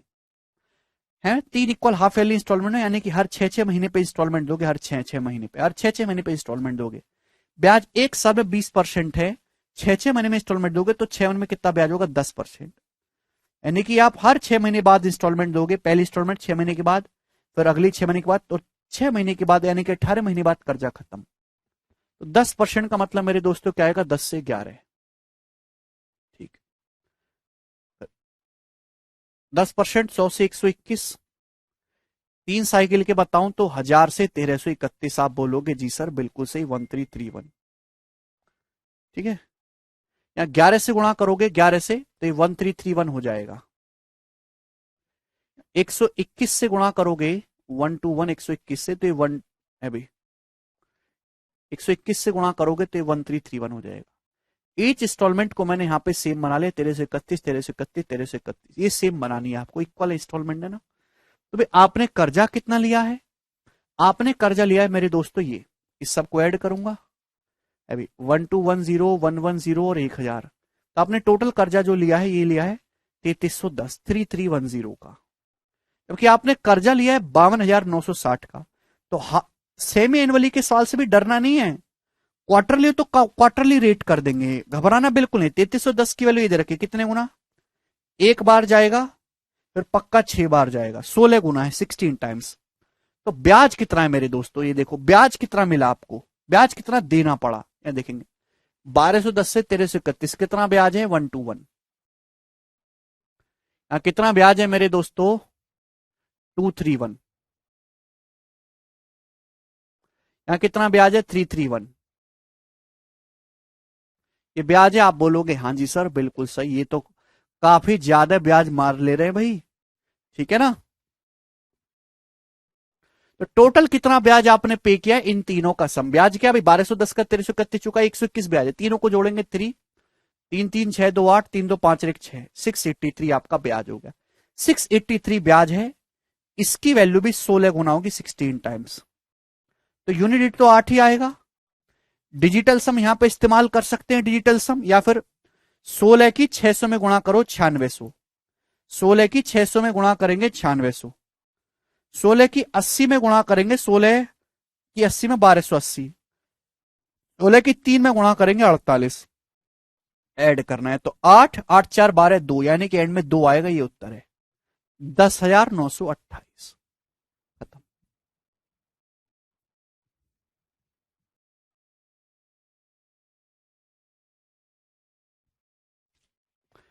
कैलकुलेटिव बड़ा सवाल आ जाता है, ऑप्शन से इसको वो कर सकते हैं मेरे प्यारे भाई, ये बताइएगा। ये सवाल हो ही चुका है भाई, ऐसा उधार ली की राशि आपको बतानी है,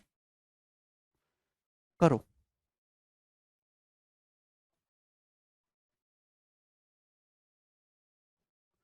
जी सवाल नंबर है 11, ये करिए 11 नंबर क्वेश्चन। एक आदमी ने कुछ पैसा उधार लिया बैंक से और उसने प्रॉमिस किया कि मैं 2 इक्वल एनुअल इंस्टॉलमेंट पैसा चुका दूंगा 12.5% के compound annually rate of interest से।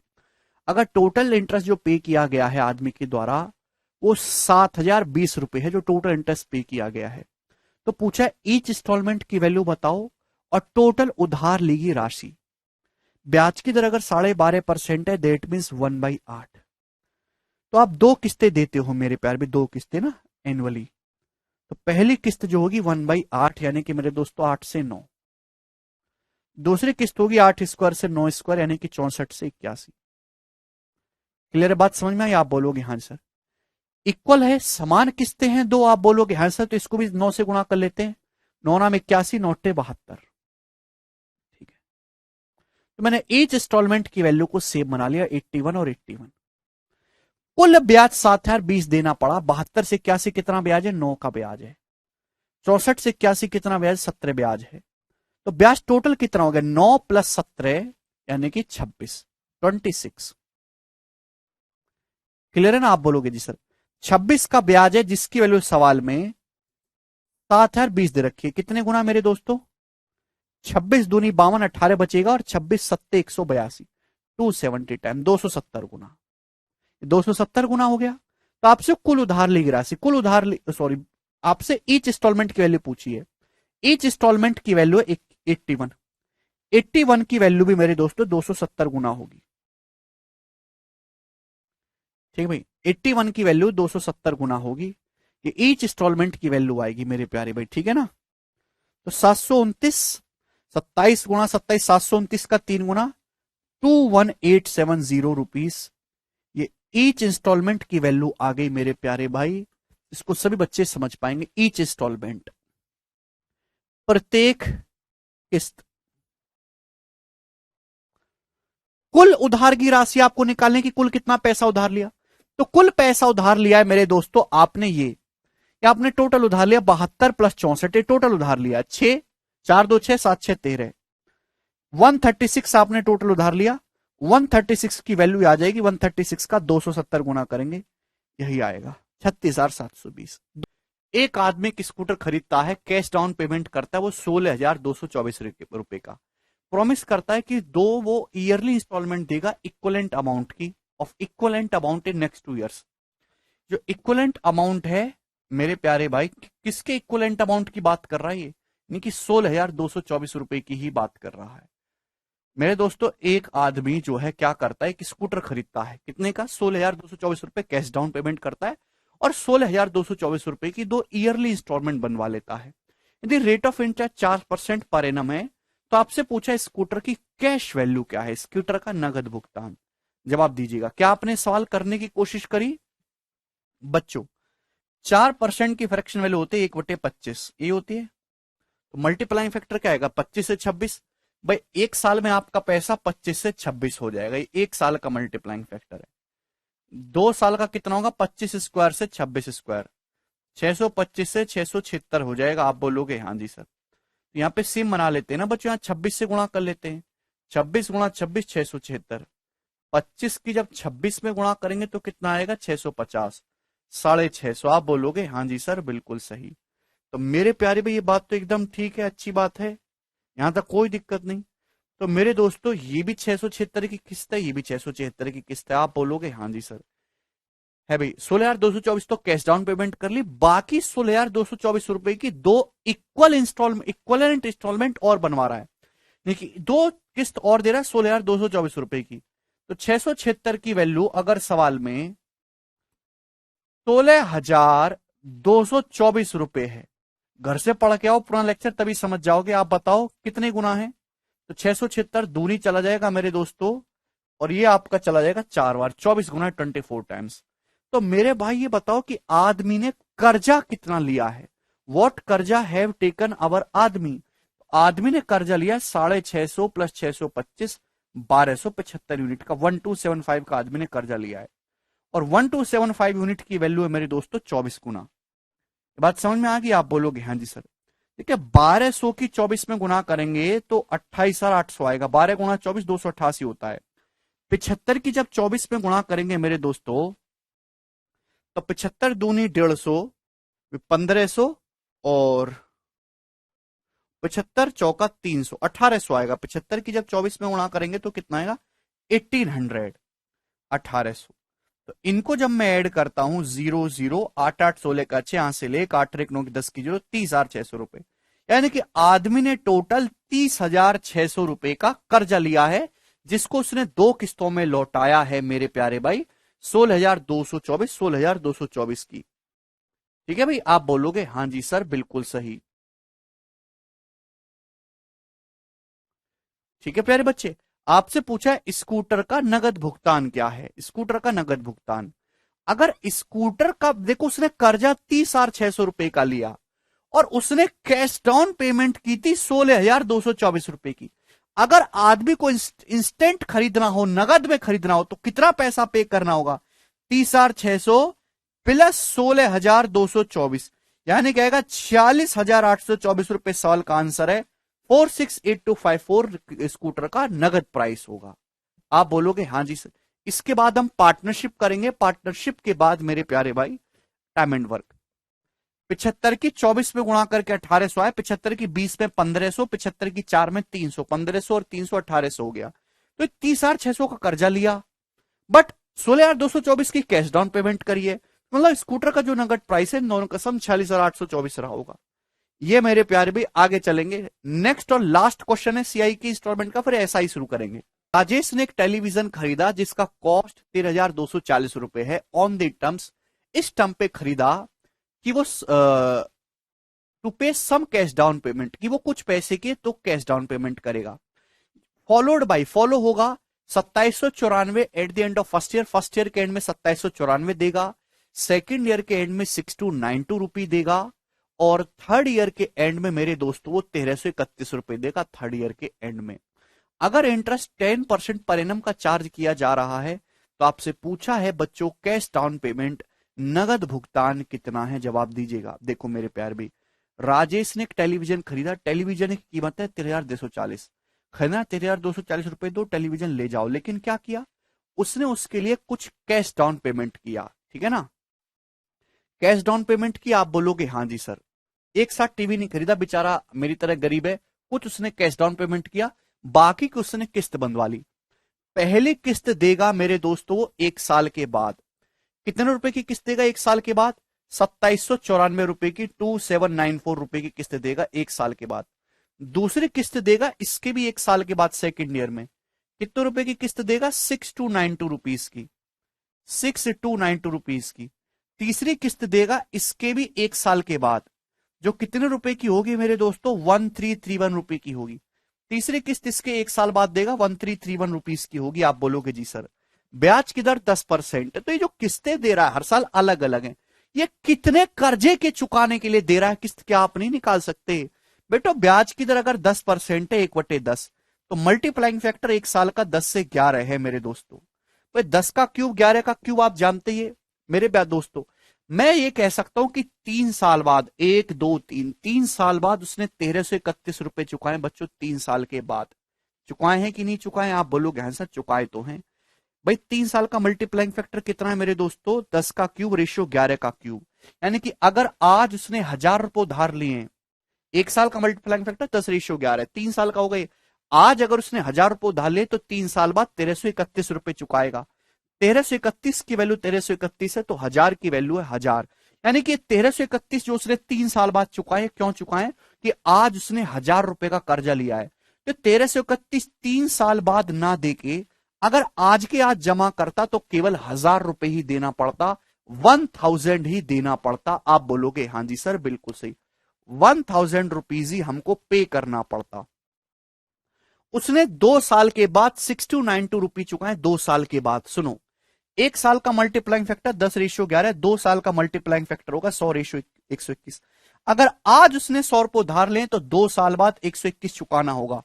शुरुआत से एक और एक 2 साल के बाद 6292 उसने चुकाया। बताओ कितने गुना है? 121 की वैल्यू 121 पंजे 605, बचेगा 24, 121 दूनी 242, 52 गुना यानी कि 5200। यानी कि अगर आज उसने 5200 रुपए उधार लिए तो 2 साल बाद 6292 चुकाना होगा। मतलब ये पैसा एक और एक 2 साल बाद ना चुका के अगर आज ही चुकाया होता तो केवल 5200 रुपए में उसका कर्जा निबट जाता, 5200 रुपीज में उसका कर्जा उतर जाता। आप बोलोगे हाँ जी सर बिल्कुल समझिए। 1 साल के बाद उसने 2794 रुपए की किस्त दी। 1 साल के बाद, 1 साल का मल्टीप्लाइंग फैक्टर 10 से 11। आज अगर 10 रुपए उधार लें तो 1 साल बाद 11 चुकाना होगा। 11 की वैल्यू मेरे दोस्तों सवाल में 2794 रुपीज दी है। कितने गुना? 11 दूनी 22, 5 9, 11 पंजे 55, 11 चौक 44, 254 गुना। तो 10 की वैल्यू भी 254 गुना होगी मेरे दोस्तों। यानी कि 1 साल बाद जो 2794 रुपए दिया है, अगर आज तुरंत कैश में पे करता तो केवल 2540 रुपए ही देने पड़ते। 2540 रुपए कर्जा बनवाया था जो 1 साल बाद 2794 हो गया। मतलब वो कैसा किस्तों में ना दे के अभी के अभी देता मेरे प्यार भी, तुरंत फटाफट देता, तो इतना ही पैसा पे करना पड़ता। यानी कि उसने इतने रुपए का लोन लिया, 40, 5 2 7, 2 5 7 1 8, 8740 रुपए का उसने लोन लिया है मेरे प्यारे भाई। 8740 रुपए का उसने लोन लिया है। क्लियर? रिवर्स क्वेश्चन है बच्चों। लेकिन ये नहीं पूछा कैश डाउन पेमेंट क्या होगी बच्चों। देखो 13,240 का टीवी था, लोन उसने 8740 रुपीज का लिया है, तो बाकी का पैसा कहां गया? बाकी का उसने कैश पेमेंट कर दिया, कैश डाउन पेमेंट। इसमें से घटाएंगे मेरे दोस्तों 0, 12 में 7 गया 5, 12 में 60 गया 4, 4500 रुपए। तो 4500 रुपीज का उसने कैश डाउन पेमेंट किया है। बी ऑप्शन इस सवाल का आंसर है। बहुत ही बेसिक सवाल था, ठीक है ना। ये टाइप भी आपका समाप्त हो गया। जनरली इसको कोई बताता नहीं है, मैंने आपको बता दिया। दोनों क्वेश्चन हो गए। नेक्स्ट चलते हैं मेरे प्यारे भाई 14 नंबर। एक सवाल और है, बनाइएगा मेरे प्यारे बच्चों इसका क्या आंसर है। एक आदमी ने 6000 रुपए का लोन लिया 3 साल के लिए 5% पर एनम के कंपाउंड टेस्ट पे। उसने 2100 रुपए ही repaid rupee 2100 each of the first year. वो पहले 2 साल में हर साल 2100 रुपए जमा कर देता है। तो थर्ड ईयर के एंड में उसे कितना पैसा चुकाना होगा अपने कर्जे को क्लियर करने के लिए, अपना कर्जा खत्म करने के लिए 3 साल के एंड में कितना पैसा चुकाना होगा बताइएगा, बोलो। देखो जब भी आप कंपाउंड टेस्ट में पैसा पे करते हैं तो अमाउंट क्लियर होता है, क्योंकि हर साल प्रिंसिपल चेंज होता रहता है ना, जो आज अमाउंट है वो अगले साल के लिए प्रिंसिपल होगा। अगर किसी आदमी ने बच्चों 6,000 रुपए उधार लिए, ब्याज की दर कितनी है 5%, तो एक साल बाद मेरे दोस्तों क्या होगा, एक साल में आपके ऊपर 5% ब्याज लग जाएगा। 6,000 का 5% होता है 300 रुपए ब्याज लग जाए, एक साल बाद अमाउंट 6300 रुपए हो जाएगा। लेकिन इस 6300 रुपए में से आपने 2100 रुपए चुका दिया, हर साल में 21 रुपए आप चुका रहे हो, 6300 में से 2100 रुपए आपने चुका दिया, तो आपका कर्जा मेरे दोस्तों अब केवल 4200 रुपए ही बचा, 4200। ठीक है, अब मेरे दोस्तों क्या होगा, अगले साल इस 4200 रुपए पर फिर से 5% ब्याज लगेगा। 4200 का 5% होता है 210, 210 इसमें ब्याज लगेगा तो अमाउंट हो जाएगा 4410। अब आपका कर्जा 4410 रुपए हो गया, लेकिन 4410 में से फिर से आपने 2100 रुपए चुका दिया, 2100, तो बचा कितना मेरे दोस्तों, आपका कर्जा बचा 2310 रुपए, 2310। ये बात समझ में आ गई? आप बोलोगे जी सर बिल्कुल सही। अब थर्ड ईयर में फिर से आपको, तीसरे साल में फिर से मेरे दोस्तों आपको 5% ब्याज लगेगा। 2310 का 5% कितना होता है, 2310 का 10% 231 है, तो 5% इसका आधा होगा 115.5। 2310 का 5% 115.5, ये आपका ब्याज लगेगा। यानी कि आपका कर्जा हो जाएगा मेरे दोस्तों 23 एक 24, 15 10 25, 2425.5 रुपए। तो आपका कर्जा इतना रहेगा। तो आपको अपना कर्जा अगर थर्ड ईयर के एंड में खत्म करना है तो 2425.5 रुपए आपको देना पड़ेगा, तब तक आपका कर्जा खत्म नहीं होगा। यस शाश्वत, क्लियर है भाई? तो ये कंपाउंड इंटरेस्ट आपका समाप्त। इंस्टॉलमेंट में हर एक टाइप को मैंने आपको समझाया। अब हम बताएंगे आपको सिंपल इंटरेस्ट की इंस्टॉलमेंट। सिंपल इंटरेस्ट की इंस्टॉलमेंट भी वैसे ही कैलकुलेट होती है जैसे कंपाउंड इंटरेस्ट की इंस्टॉलमेंट होती है। ठीक है ना भाई, सेम वही कंसेप्ट है, वही कहानी, दोबारा मुझे बताने की जरूरत नहीं है कि ड्यू डेप्ट क्या होता है। ठीक है भैया, पहली किस्त जब कर्जा लेते तुरंत नहीं दी जाती, एक साल बाद दी जाती है। ठीक है भाई, ये सारी चीजें मैं आपको ऑलरेडी बता चुका हूं, बस मैं आपको एक एग्जांपल से क्लियर करूंगा। नो कॉस्ट ईएमआई क्या होता है, देखो ये नो कॉस्ट ईएमआई नया आया, मैं आपको समझाता हूं 1 मिनट में। नो कॉस्ट ईएमआई कुछ नई चीज नहीं है। आजकल जैसे मोबाइल फोन पे सबसे ज्यादा चलता है, लोगों को महंगे फोन लेने का शौक है, अपनी इनकम से ज्यादा है, तो कंपनी ऑफर निकालते हैं फोन लो, आपको कोई किस्त, किस्त पे आपको ब्याज नहीं देना पड़ेगा, जितने का फोन है उतने के ही मेरे दोस्तों आपको ईएमआई देनी होगी। ईएमआई नो कॉस्ट ईएमआई का मतलब कि आपको कोई ब्याज नहीं देना, बस सिंपल सी बात है। लेकिन आप कहोगे सर कंपनी कैसे फायदा कमाएगी, कंपनी क्या होती है कि डिस्काउंट नहीं देगी। फोन 20,000 का लॉन्च होता है तो कंपनी 2,000 रुपए का डिस्काउंट देती है, एग्जाम्पल के लिए 18,000 में, आपको डिस्काउंट नहीं देगी, एक्स्ट्रा कॉस्ट लगा देगी, भाई ये प्रोसेसिंग फी है हमारी, ठीक है, ये मेंटेनेंस फी है, तो उसमें वो एक्स्ट्रा चार्जेस लगा के बिल में छुपा के वो अपना रिकवर कर लेती है। तो नो कॉस्ट ईएमआई से ग्राहक अट्रैक्ट हो जाते हैं, लेकिन उसमें हिडन चार्जेस होते हैं, वो दिखाई नहीं देते। चलो तो हम आपको समझाते हैं सिंपल इंटरेस्ट। सिंपल इंटरेस्ट की इंस्टॉलमेंट, एक एग्जांपल लेते हैं छोटा सा मेरे प्यारे भाई। सपोज मेरे दोस्तों आपने 30,000 रुपए उधार लिया, 30,000 रुपीज। कितना रुपए उधार लिया, सपोज आपने 30,000 रुपए उधार लिया। ब्याज की दर कितनी है मेरे प्यारे भाई, 8% पर एनम सिंपल इंटरेस्ट ब्याज की दर है, 8% पर एनम सिंपल इंटरेस्ट ब्याज की दर है। सिंपल इंटरेस्ट एनुअली, हाँ पहले कुछ भी कंपाउंड करो कोई फर्क नहीं पड़ता। तो आपने 30,000 रुपए उधार लिया, ब्याज की दर 8% सिंपल इंटरेस्ट है, तो आप मुझे बताओ समय आपने पैसा उधार लिया 4 साल के लिए, कितने साल के लिए उधार लिया, 4 साल के लिए। तो आप मुझे बताओ अगर आपको अपना कर्जा उतारना है तो 4 साल बाद आपको कितना पैसा चुकाना पड़ेगा, यानी कि ड्यू डेप्ट 4 साल बाद क्या अमाउंट हो जाएगा। अगर आप 30,000 रुपए किसी लालाजी से उधार लोगे 8% के सिंपल इंटरेस्ट से, तो 4 साल बाद कितना चुकाना पड़ेगा मेरे प्यारे भाई। देखिए प्रिंसिपल तो आपको देना ही देना है बच्चों 30,000 रुपए।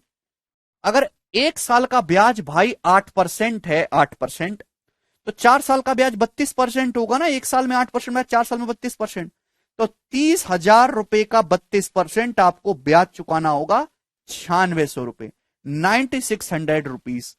तो यानी कि 4 साल बाद अगर आपको अपना कर्जा उतारना है तो 39,600 रुपए पे करना होगा, 39600। ये बात समझ में आ गई है, सिंपल सी बात। अब आपने बोला भाई इतना पैसा मैं इकट्ठा नहीं दे पाऊंगा, लाला जी कुछ रहम करो, किस्त बांध दो। लाला जी बोलेंगे ठीक है बता कैसी किस्त बांधू, तो आप कहोगे सर 4 इक्वल ईयरली इंस्टॉलमेंट में आपका पैसा चुकाऊंगा, एक साथ नहीं दूंगा। 4 इक्वल ईयरली इंस्टॉलमेंट में मैं आपका पैसा दूंगा, और यहां पे ब्याज कंपाउंड टेस्ट नहीं है, सिंपल इंटरेस्ट है ब्याज। 4 इक्वल ईयरली इंस्टॉलमेंट में दूंगा। तो आप मुझे बताओ ईच इंस्टॉलमेंट की वैल्यू क्या होगी, ईच इंस्टॉलमेंट की वैल्यू मेरे दोस्तों क्या होगी, ये आपको बताना है कि प्रत्येक किस्त कितने रुपए की होनी चाहिए बच्चों, प्रत्येक किस्त। अब सुनना मेरे प्यारे भाइयों, आपको 39,600 रुपए के कर्जे को खत्म करना है। आपके माथे में जो आपके सर के ऊपर जो कर्ज है वो 39,600 रुपए का है, प्रिंसिपल प्लस ब्याज मिलाकर ये खत्म करना है। आपने बोला एक साथ नहीं दूंगा, एक इंस्टॉलमेंट में दूंगा, हर साल के एंड में थोड़ा थोड़ा पैसा जमा करता रहूंगा। ठीक है भाई, देखिए अगर यहां पे डाटा आसान है जैसे 8%, तो 100 मान के कर लेंगे। डाटा टिपिकल होता तो फ्रैक्शन में कन्वर्ट करके करते। तो मैंने मान लिया कि माना ईच इंस्टॉलमेंट की वैल्यू 100 है, माना ईच इंस्टॉलमेंट की जो वैल्यू है मेरे दोस्तों वो कितनी है, 100 है। माना ईच इंस्टॉलमेंट की जो वैल्यू है वो कितनी है प्यारे भाई, 100 यूनिट है, 100 यूनिट। मैंने ईच इंस्टॉलमेंट की वैल्यू को 100 यूनिट मान लिया। क्लियर? आप बोलोगे जी सर। मेरे प्यारे भाई ये है टाइम जहां आपने कर्जा लिया है, और ये है वो टाइम मेरे दोस्तों जहां आपको कर्जा खत्म करना है, यानी कि 4 साल। मेरे प्यारे भाई 1 साल बाद,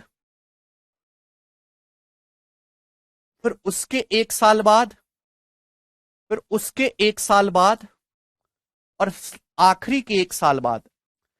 आप अगर आज 30,000 रुपए का कर्जा लाए हो तो पहली किस्त आप तुरंत पे नहीं करोगे, पहली किस्त पे करोगे 1 साल के बाद, दूसरी किस्त उसके 1 साल के बाद, तीसरी किस्त उसके 1 साल के बाद, चौथी किस्त उस पर 4 साल के बाद। 30,000 का 32% 96 से होता है। मनीष ये भी नहीं आता, क्या पढ़ाई कर रहे हो तुम।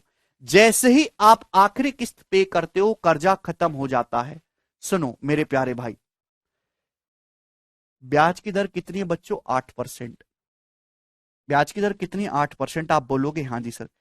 1 साल के बाद आपने लाला जी को 100 रुपए उधार दी, 1 साल के बाद सॉरी, आपने लाला जी को 100 रुपए की किस्त दे दी कि ये लो लाला जी 100 रुपए।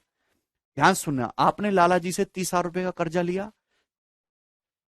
ब्याज की दर बोली लाला जी हाँ 8% पर एनम का सिंपल इंटरेस्ट मैं दूंगा, 4 साल का टाइम है। तेरा जो कर्जा हो जाएगा 30,000 पे, 1 साल में 8%, 4 साल में 32% ब्याज हो जाएगा। 30,000 का 32% 96 रुपए ब्याज हो जाएगा, अमाउंट ये। तो लाला जी आपको 39,600 रुपए की पर्ची बना के दे देंगे कि तुझे इतना कर्जा चुकाना है। पैसा आपको चुकाना है 4 साल बाद, इतना 39,600 4 साल बाद चुकाना है। आप लाला जी के पास 1 साल बाद ही पहुंच गए, ये लो लाला जी 100 रुपए। अब लाला जी की दुकान पे खड़े रहोगे, लाला जी पैसा तो 4 साल बाद देना था, आपको 1 साल बाद ही दे रहा हूं, 3 साल पहले ही दे रहा हूं आपको पैसा। तो इस 3 साल पे तो आप दूसरे ग्राहक से ब्याज कमा लोगे। 3 साल का ब्याज आप मुझसे मत लो, ये 3 साल का ब्याज आप मुझसे मत लो, किसी दूसरे ग्राहक से कमा लो। आपने जो पैसा लाला जी को 100 रुपए दिया है, 3 साल बाद इसकी कीमत कितनी होगी। अगर 100 रुपए आपने लाला जी को दिया, इस पे 3 साल का ब्याज लगेगा। 1 साल का ब्याज 8% है, 3 साल का ब्याज 24 होगा, 124 हो जाएगी। यानी कि पहले किस्त पे 3 साल का ब्याज मिल जाएगा भैया आपको 24। बात समझ में आ गई। आपने पैसा 100 जमा करा 1 साल के बाद, लेकिन 4 साल के बाद जब डिस्कशन होगा, आप अपना बातचीत खत्म करेंगे, तो आप कहोगे लाला जी मैंने आपको 3 साल पहले 100 रुपए दिए थे, लेकिन आज उसकी कीमत 124 है लाला जी, क्योंकि 3 साल मैंने आपको 3 साल पहले दे दिए थे। आपने तो, मेरा नाम रामू, आपने तो शामू को दे दिए वो दोबारा उधार, उससे 24 रुपए ब्याज कमा लिया। तो मैं यही कहना चाहता हूं कि पैसा किस टाइम पर किसके पॉकेट में है, यह डिपेंड करना डेट बाद डिपेंड करती है। तो अगर मेरे प्यारे भाई 100 रुपए है, 3 साल बाद वही पैसा 124 हो जाएगा। अब इसके 1 साल के बाद फिर से लाला जी ने 100 की किस्त दी, इसके 1 साल के बाद फिर से लाला जी ने 100 की किस्त दी। आप बोलोगे हाँ जी सर बिल्कुल सही। तो इस 100 की किस्त पे 2 साल का ब्याज मिलेगा, 2 साल का। 1 साल का ब्याज 8%, 8% ब्याज मतलब 100 पे 8 का ब्याज। तो 2 साल पे कितना ब्याज होगा, 16। आप बोलोगे जी सर। तो यानी कि मेरे दोस्तों जब फाइनल डिस्कशन करोगे तो ये 100 जो है आपके 116 बन जाएंगे। यानी कि दूसरी किस्त पे आपको 2 साल का ब्याज मिलेगा 16। अरे एक ब्याज की दर 8% है भाई, 1 साल का ब्याज 8 है तो 3 साल का ब्याज 24 होगा, 2 साल का ब्याज 16 होगा। पढ़ते क्यों नहीं हो यार सारी इंफॉर्मेशन को। आपने 3 साल के बाद फिर 100 रुपए की किस्त जमा करी 3 साल के बाद,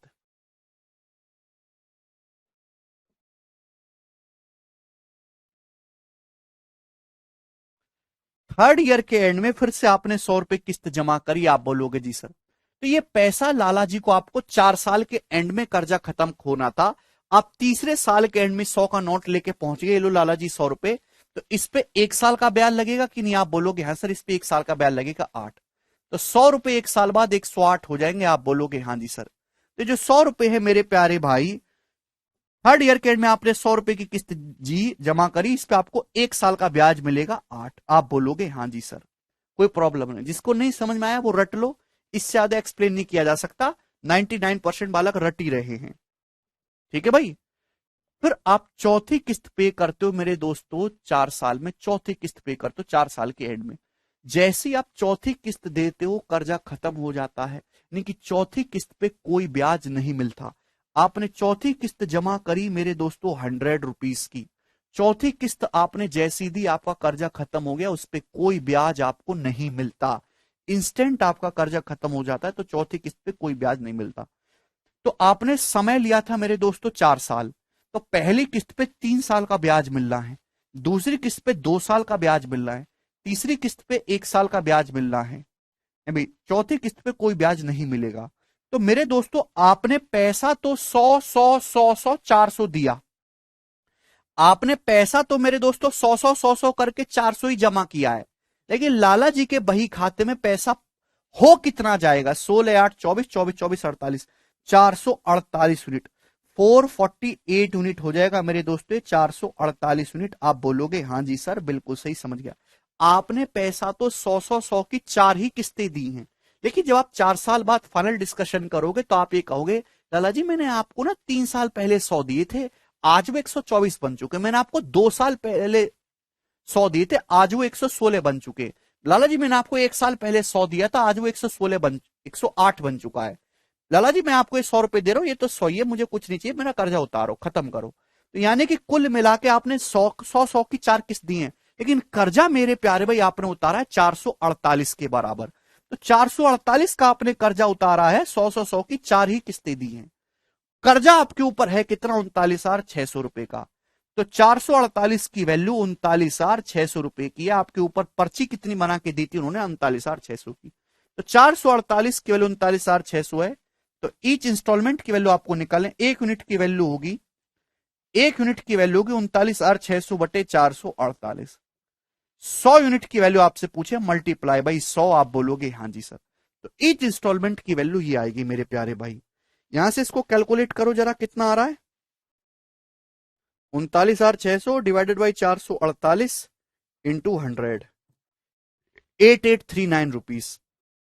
तो प्रत्येक किस्त की जो वैल्यू है वो 8840 रुपीज आएगी, अप्रोक्स अप्रोक्स मान लेते हैं 8,840 रुपए। तो ईच किस्त की जो वैल्यू है मेरे दोस्तों वो अप्रोक्स लगभग 8,840 रुपए होगी। अगर 8,840 रुपए की 4 किस्त दी है मेरे दोस्तों, 8,840 की 4 किस्त दी है, तो आपने टोटल कितना पैसा पे किया?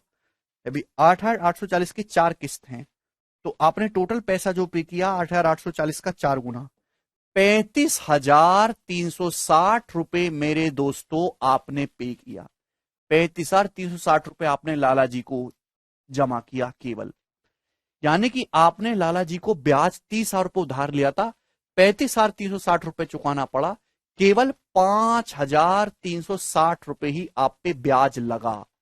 एक्चुअल में अगर आप 4 साल बाद इकट्ठा पैसा देते ना, अगर आप 4 साल बाद इकट्ठा पैसा देते तो आप पे 8,000 रुपए पे ब्याज लगता 9600 रुपए, लेकिन आप हर साल थोड़ा थोड़ा करके जमा करते रहे, तो लाला जी के पास टाइम से पहले पैसा पहुंच रहा है, उस पैसे को लाला जी जो टाइम से पहले पहुंच जा रहा है पैसा, उसी पैसे को लाला जी दूसरे ग्राहक को देके अपना ब्याज बना ले रहे हैं। तो आपको 5,360 रुपए ब्याज देना पड़ा, जो पहले 9600 रुपए हो रहा था। तो लाला जी का भी फायदा और आपका भी फायदा, दोनों का फायदा है। यह है पूरी कहानी, इसमें कोई भी दिक्कत नहीं है, हर एक बच्चे को समझ में आ गया है। अब हम इस पे बेस सवाल करेंगे मेरे दोस्तों, ठीक है। ये इतना कुछ करने की जरूरत नहीं है, जो सॉल्यूशन है इंस्टॉलमेंट का मेरे प्यारे भाई, ये पूरा कंसेप्ट है जो आपके सामने लिखा हुआ, पूरा एग्जाम्पल। सॉल्यूशन केवल इतना सा है जो कॉर्नर में लिखा हुआ है ग्रीन वाला। इतनी बात को समझाने के लिए मुझे इतना कुछ बताना पड़ा आपको, ठीक है भाई। अब भी नहीं समझ में आया तो आप इसको स्किप कर दें, केवल सवाल पे फोकस करें। सवाल नंबर है 15। मैं आपसे सवाल करवाऊंगा मेरे दोस्तों, जवाब दीजिएगा दोस्त, करो। What annual installment will discharge a debt of 10,750 due in 4 years at the rate of 5% simple interest? 5% साधारण ब्याज की दर से 4 साल में 10,750 रुपए की राशि दे है। ये डायरेक्ट मेरे दोस्तों कर्जा नहीं है, आपने 10,750 कर्जा नहीं लिया, ये डायरेक्ट एग्जामिनर ने आपको ड्यू डेप्ट ही बताया है कि भाई 4 साल में आपको इतना कर्जा क्लियर करना है। आपने 10,750 का कर्जा नहीं लिया था बच्चों, लाला जी ने आपको पर्ची बना के दे दी 10,750 चुकाना, तो ये 4 साल बाद डायरेक्ट ड्यू डेप्ट दिया है। वार्षिक किस्त क्या होगी, ब्याज की दर है 5%, कितनी है 4 वर्ष में। तो मेरे दोस्तों डाटा आसान है, मैंने मान लिया कि हर किस्त की वैल्यू 100 है। पहली किस्त 1 साल के बाद, दूसरी 2 साल के बाद, तीसरी 3 साल के बाद, चौथी 4 साल के एंड में। अगर ब्याज की दर 5% है तो पहली किस्त पे 3 साल का ब्याज लगेगा 15, चौथी किस्त पे 2 साल का ब्याज लगेगा 10, तीसरी किस्त पे 1 साल का ब्याज लगेगा 5, चौथी किस्त पे कोई ब्याज नहीं लगेगा। इसका मतलब ये कितना हो गया टोटल, तो आपका जवाब होगा सर ये टोटल हो गया 430 और 30 यूनिट। 430 का कर्जा आप चुका लोगे। 430 की वैल्यू सवाल में 10,750 रुपए दी है। बताओ कितने गुना, जीरो से जीरो, 43 दूनी 86 मेरे दोस्तों, और ये आपका 5 बार चला जाएगा 25। 1 यूनिट की वैल्यू 25 है, तो ईच इंस्टॉलमेंट की वैल्यू क्या आएगी 100 यूनिट, तो 100 की वैल्यू मेरे दोस्तों 2500 रुपए आएगी। 2500 इस सवाल का आंसर होगा ऑप्शन नंबर सी, ठीक है ना। बेसिक सवाल है, लेकिन इसके ये आता सबको है। अगर आप मार्केट में जाओगे तो 70-80% बालक इस सवाल को सॉल्व कर लेंगे, लेकिन पता किसी को कुछ नहीं कि कैसे इंस्टॉलमेंट काम करती है। थोड़ा सा भी एग्जामिनर ने घुमाया तो वो घूम जाएंगे, भाई रट रखा है ऐसे ऐसे कर लेना, क्यों होता है 3 साल का ब्याज, कैसे इंस्टॉलमेंट पे की जाती है, ड्यू डेप्ट क्या है, कुछ नहीं पता उनको, ठीक है जी। अगला सवाल, सवाल नंबर है आपके सामने 16, ये बताइएगा।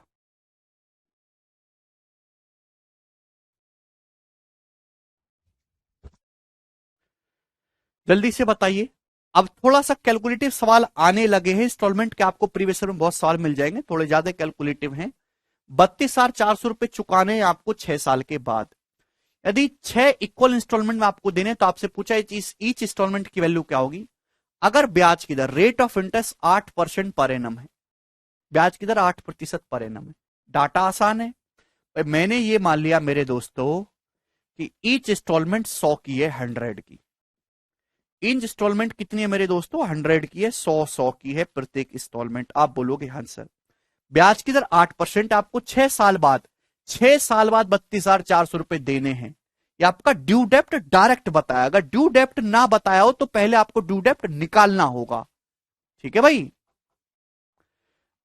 ब्याज की दर 8% है, तो टाइम 6 साल है, तो पहली किस्त पे 5 साल का ब्याज लगेगा 40। अभी 1 साल का ब्याज अगर 8% है, दूसरी किस्त पे 4 साल का ब्याज लगेगा 32। 1 साल का ब्याज 8 है, इस पे 3 साल का ब्याज लगेगा 24। इस पे 2 साल का ब्याज लगेगा 16। इस पे 1 साल का ही ब्याज लगेगा 8, और इस पे कोई ब्याज नहीं लगेगा 0, कोई ब्याज इस पे नहीं लगेगा, है ना। 6 साल समय, तो पहले किस पे 5 साल का, फिर 4 साल का, 3, 2, 1 साल का। तो यानी कि टोटल आपने कितना कर्जा उतारा 600, और इन सबको देखेंगे 40, 32, 24, तो एवरेज है मेरे दोस्तों 120, है ना। ये एपी तो बन गई बच्चों, अर्थमेटिक प्रोग्रेशन तो बन गई, बीच की संख्या 24 है, ये एवरेज आ जाएगा। 5 संख्याएं तो सम आ जाएगा 120, तो 600 और इन सबको जोड़ेंगे 120, 720, 720 के आप कर्जे को उतारेंगे। 720 की ही वैल्यू सवाल में 32,400 रुपए दोस्तों दी हुई है। कितने गुना, 0 से 0 कट गया, 18 चौक 72, ये आपका 180 बार चला जाएगा। 4 की वैल्यू 180 है, यानी कि 45 गुना, तो 1 यूनिट की वैल्यू 45 रुपए आ गई, 45। तो आपसे पूछा ईच इंस्टॉलमेंट 100 यूनिट की वैल्यू, तो 100 यूनिट की वैल्यू 4500 रुपए है। यही इस सवाल का आंसर है। मुझे लगता है सभी बच्चे समझ पाए। कैलकुलेटिव भी आएगा लेकिन तरीका यही रहेगा। आगे चलते हैं नेक्स्ट क्वेश्चन की तरफ। सवाल नंबर है बच्चों, ये बताइएगा मेरे प्यारे भाई, नेक्स्ट 17। उल्टा क्वेश्चन अगर आपसे एग्जामिनर ने पूछ लिया, बनाओ जरा। द एनुअल पेमेंट ऑफ 900 रुपए, 900 रुपए की जो एनुअल पेमेंट है वो 5 साल में मेरे दोस्तों 15%, हिंदी में 10 लिखा है, 10 नहीं है 15 ही है मेरे दोस्तों। 5 साल में 15% की रेट ऑफ इंटरेस्ट से कितने कर्जे को चुकाएगी, ये पूछा है आपसे। देखो ध्यान सुनिएगा, 900 रुपए की आप हर साल एनुअल पेमेंट कर रहे हो, किस्त दे रहे हो, तो 5 साल में 15% पर एनम का जो सिंपल इंटरेस्ट चल रहा है, कितने अमाउंट के आपके डेब्ट को डिस्चार्ज करेगी। तो भैया डाटा आसान है, 100 की मेरे दोस्तों आप 5 किस्तें देते हो। मैंने मान लिया कि हर किस्त 100 की है, हर किस्त 100 की आप दे रहे हो। ब्याज की दर, समय कितना है 5 साल, ब्याज की दर 15% है, तो पहली किस्त पे 4 साल का ब्याज लगेगा। अगर टोटल 5 साल है, पहली किस्त पे 4 साल का ब्याज, 15 चौका 60, इस पे 3 साल का 45 है, इस पे 2 साल का 30, इस पे 1 साल का 15, इस पे कोई ब्याज नहीं, 0। तो आपका इतना कर्जा उतरेगा, जो कि कितना आएगा मेरे दोस्तों 560, और ये आपका 60 और ये 30, 750। तो 750 का आपका मेरे दोस्तों कर्जा उतरेगा, 750। आप बोलोगे जिस ईच इंस्टॉलमेंट यहां पे 900 रुपए की थी, जबकि मैंने ईच इंस्टॉलमेंट को क्या माना है 100। तो 100 की वैल्यू मेरे दोस्तों यहां पे 900 रुपीज है, 9 गुना। तो 750 की वैल्यू भी 9 गुना होगी मेरे दोस्तों। ठीक है भाई, 500 ये 650 आएगा, सॉरी 650 आएगा मेरे प्यारे भी, 650। 500 ये ना, और ये 150, 650 के लिए 9 गुना, तो 5850 रुपए। डी ऑप्शन इसका आंसर है। बड़ा बेसिक सवाल था ये बताइएगा। अगला सवाल करो जी बच्चों। अब आपके मन में डाउट आ रहा होगा ना, सर मंथली इंस्टॉलमेंट का सवाल आता है तो उसको कैसे करेंगे। तो भाई साहब मंथली इंस्टॉलमेंट का भी सवाल कर सकते हो, टेंशन ना लिया करो बिल्कुल भी। ठीक है, ये बताओ जैसे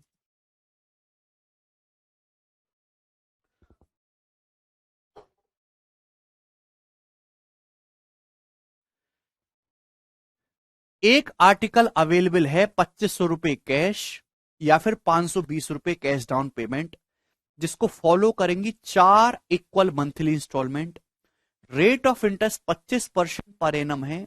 तो आपसे पूछा है मंथली इंस्टॉलमेंट की वैल्यू क्या होगी। सवाल समझे, देखिए सवाल में कुछ नहीं बोला गया है, तो हम सिंपल इंटरेस्ट मान के चलेंगे। ठीक है भैया, सुनिएगा बच्चों, अगर आपको एक वस्तु खरीदनी है तो या तो 2500 रुपए कैश पेमेंट करो, या फिर ये मेरे दोस्तों 25 रुपए की वस्तु है, या फिर दूसरा तरीका कि 520 रुपए कैश डाउन पेमेंट कर लो और बाकी की किस्त बनवा लो। तो 2500 में से बच्चों 520 आप घटा लीजिए, तो कितना होगा मेरे प्यारे भाई, ये आ जाएगा आपका 1980 रुपए। तो 1980 रुपए की मेरे दोस्तों क्या करेंगे, आप किस्त बनवा लेंगे 1980 रुपए की। क्लियर है, आप बोलोगे हाँ जी सर बिल्कुल से, इतने पैसे की आप किस्त बनवा लेंगे, टुकड़ों में जमा करेंगे। और आप जमा करोगे मेरे दोस्तों 4 महीनों में, 4 मासिक में, 4 मंथ में आप मेरे दोस्तों जमा करोगे, 4 मंथली किस्त बनवाओगे। ब्याज की दर मेरे दोस्तों 25% है, 25%। ये बात समझे, आप बोलोगे जी सर। अगर ब्याज की दर 25% एनम है तो महीने की किस्त क्या होगी भैया, महीने में ब्याज की दर अगर एक साल में 25% ब्याज है तो एक महीने में कितना होगा, 25% बटे 12 पर मंथ, ये आपका ब्याज आएगा। ब्याज अगर एक साल में 25% है तो पर मंथ कितना ब्याज होगा, 25 बटे 12। 25% 1/4 है, ये 12 भी आ रहा है 1/48। तो ब्याज की जो दर है वो पर मंथ 1/48 है, 1/48 है मेरे दोस्तों ब्याज की दर पर मंथ। सुनना मेरी बात को ध्यान से, पर मंथ जो ब्याज है आपका 1/48 है। मतलब क्या हुआ मेरे दोस्तों, इसका मतलब ये हुआ कि अगर 48 रुपए आपका मेरे दोस्तों प्रिंसिपल है तो उस पे एक मंथ का जो ब्याज है वो 1 है ना। डाटा अगर देखो 25/12 तो बहुत टिपिकल रेट है ना, तो इसको फ्रैक्शन में कन्वर्ट करना आसान है, 1/48। तो 48 रुपए का अगर आपका प्रिंसिपल है तो एक मंथ का ब्याज 1 होगा, ये मतलब है बच्चों इस बात का। अच्छा मेरे दोस्तों, इस सवाल में ड्यू डेप्ट नहीं दिया गया है, बढ़िया सवाल है। तो पहले आपको यहां से ड्यू डेप्ट निकालना होगा। 2500 रुपए की वस्तु थी, आपने 520 कैश डाउन पेमेंट कर लिया, 1980 रुपए का आपने कर्जा लिया। लाला जी 4 महीने, अरे 2500 में से 520 घटाओगे तो यही तो आएगा। हद गधा बालक हो यार। चलिए, 4 महीने आपने कर्जा 1980 रुपए का लिया है, मुझे बताओ 4 महीने बाद ये कितना हो जाएगा आपका कर्जा? 4 महीने बाद अमाउंट क्या हो जाएगा ये बताओ बच्चों, कितना अमाउंट हो जाएगा 4 महीने बाद? कर्जा आपने 1980 रुपए का लिया है, लेकिन ये 4 महीने बाद हो कितना जाएगा? ब्याज की जो दर है वो 1 महीने में 1/48 ब्याज है। 1 महीने में 1/48, 4 महीने में ब्याज होगा 4 गुना 1/12। 4 महीने में 1/12 ब्याज है, तो अमाउंट कितना हो जाएगा? 13/12। अरे भैया, ब्याज अगर 1/12 हो गया तो अमाउंट कितना हो जाएगा? 1 + 1/12, 13/12 गुना। तो ये मेरे दोस्तों आपका हो गया ड्यू डेप्ट। यानी कि 4 महीने के बाद लाला जी आपको इतने रुपए की पर्ची बना के दे देंगे कि आपको ये चुकाना है। 48 कैसे? अरे भाई 25% 1/4 आ रहा है, बटे 12 है, तो 1/4 1/12 1/48 नहीं हो गया? हद होती है। 1 महीने का ब्याज 1/48 है, तो 4 महीने का ब्याज 25/12% को फ्रैक्शन में कन्वर्ट करने पर 1/48 आता है। 4 महीने का ब्याज होगा जी 1/12। 4 महीने बाद अमाउंट कितना होगा? 13/12। तो ये आपका ड्यू डेप्ट है, पहले आपने ड्यू डेप्ट निकाला। क्लियर? अब आपसे पूछा मंथली इंस्टॉलमेंट की वैल्यू क्या होगी। देखिए यहां जो डाटा था पहले, अभी तक जो हमने सवाल के लिए, वहां रेट ऑफ इंटरेस्ट बहुत इजी था, 5%, 8%। यहां रेट ऑफ इंटरेस्ट है क्योंकि पर मंथ है 25/12। 25/12 अपने आप में खतरनाक नंबर है, लेकिन उसकी फ्रैक्शन इजीली बनी 1/48।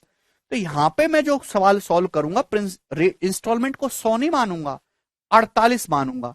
मैंने माना ईच इंस्टॉलमेंट की वैल्यू 48 है। माना ईच इंस्टॉलमेंट की जो वैल्यू है वो 48 यूनिट है। ईच इंस्टॉलमेंट का 48 यूनिट मान ली, बटे 48 आ रहा है ना, ईच इंस्टॉलमेंट की वैल्यू को 48 मान लीजिए। आप बोलोगे जी सर कितनी इंस्टॉलमेंट पैसा चुकाओगे? 4 मंथली इंस्टॉलमेंट में। तो पहली इंस्टॉलमेंट 48 यूनिट की, दूसरी इंस्टॉलमेंट 48 यूनिट की, तीसरी इंस्टॉलमेंट 48 यूनिट की, चौथी इंस्टॉलमेंट भी 48 यूनिट की। आप बोलोगे हाँ जी सर समझ गया। पहली किस्त पे 4 मंथली है, मंथली इंस्टॉलमेंट चलनी है, पहली किस्त पे 3 महीने का ब्याज मिलेगा।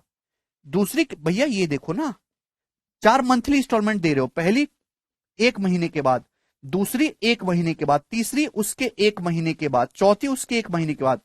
तो पहली किस्त पे 3 महीने का ब्याज मिलेगा, दूसरी पे 2 महीने का, इस पे 1 महीने का ब्याज मिलेगा।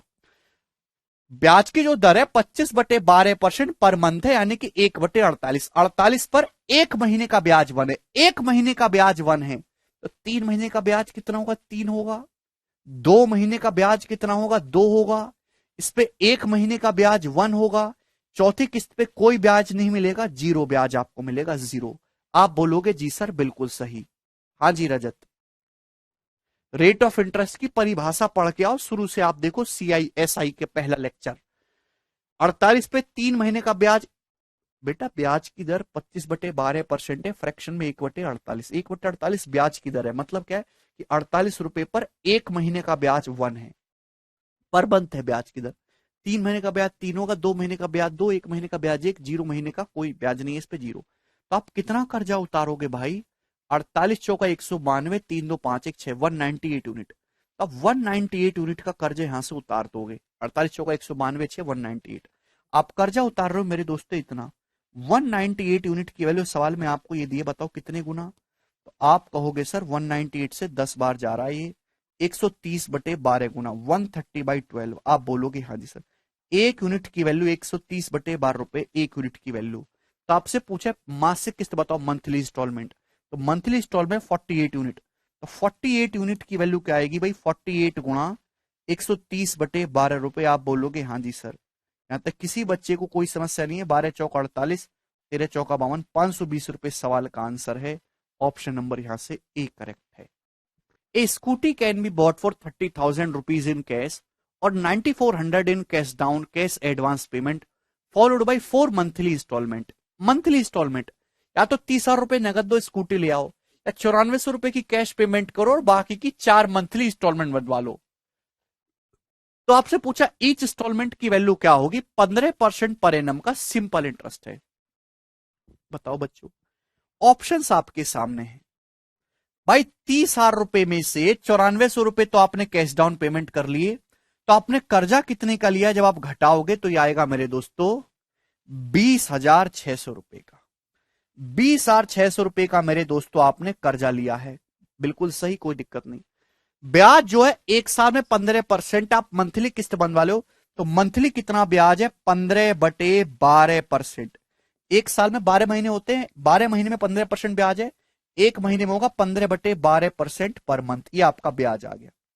इसको फ्रैक्शन में कन्वर्ट करना बेटा, 15/12 परसेंटेज को फ्रैक्शन में कन्वर्ट करेंगे 1/100। आप बोलोगे जी सर बिल्कुल सही। 5×3 = 15 और ये 20 बार चला जाएगा अभी, और ये 3×4 = 12, यानी कि 1/ मेरे दोस्तों 80 आ गया, 1/80। तो यहां तक किसी को किस समस्या, 15% 3/20 होता है, 3/20 को 12 से भाग अगर आप देंगे तो 1/80 आएगा। तो ब्याज की जो दर है वो 1/80 पर मंथ, एक महीने का ब्याज 1 होगा। 80 रुपए की धनराशि पर एक महीने का ब्याज 1 होगा, ये इसका मतलब है। तो मेरे दोस्तों आप पैसा चुका रहे हो 4 किस्तों में, 4 मंथली किस्तों में, एक महीने का ब्याज 1/80 है, एक महीने का ब्याज, 4 महीने का ब्याज कितना होगा 1/20, ये आएगा 1/20। 4 महीने का ब्याज भैया, 12 महीने का ब्याज अगर 15% है 12 महीने का, तो 4 महीने का ब्याज 5% होगा, जिसको 1/20 कहते हैं, 1/20 ब्याज होगा। तो अमाउंट कितना आ जाएगा, 21/20, ये आपका अमाउंट होगा मेरे दोस्तों, ये है ड्यू डेप्ट। तो मैंने यहां से ड्यू डेप्ट निकाल लिया। अब इस ड्यू डेप्ट को कौन खत्म करेगा मेरे प्यार, इस ड्यू डेप्ट को खत्म करेंगे आप, 4 किस्त देंगे। मैंने मान लिया ईच इंस्टॉलमेंट की वैल्यू 80 है, ईच इंस्टॉलमेंट की वैल्यू को 80 मान लिया। 80/80 की आप 4 किस्तें दोगे, 80/80/80 की 4 किस्तें दोगे। क्लियर है ना, आप बोलोगे हाँ जी सर। ईच इंस्टॉलमेंट की वैल्यू को 80 मान लिया। पहले किस्त पे 3 महीने का ब्याज लगेगा 3, दूसरी पे 2 महीने का ब्याज लगेगा 2, तीसरी पे 1 महीने का ब्याज लगेगा 1, इस पे कोई ब्याज नहीं लगेगा 0। ये कितना हो गया मेरे प्यारे भाई, तो आप कहोगे सर 320 और 3 2 5 1 6, 326, 320 और 6, 326 यूनिट आपने कर्जा उतारा। 326 की वैल्यू ये, मैंने ईच इंस्टॉलमेंट की वैल्यू को, प्रत्येक इंस्टॉलमेंट को मैंने 80 यूनिट मान लिया, 80 यूनिट। आप बोलोगे हाँ जी बहुत बढ़िया। 326 यूनिट की वैल्यू, ये बताओ कितने गुना, अभी 2 से तो मेरे दोस्तों 103 कट ही रहा है ना, ये 21, अभी 21 एकम 21 6, 21 6 126, 16, 16 यूनिट की वैल्यू 1030 आई है मेरे दोस्तों। 16 यूनिट की वैल्यू 1030 है, तो 80 यूनिट की वैल्यू क्या होगी, 5 गुना, 1030 का 5 गुना, यानी कि 5,150 रुपए। ये सवाल है 5,000,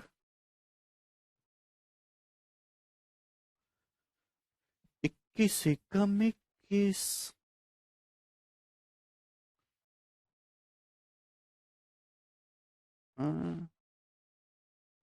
कुछ गड़बड़ हुई क्या, 21 एकम 21 11, नहीं गलत काट दिया हमने भैया।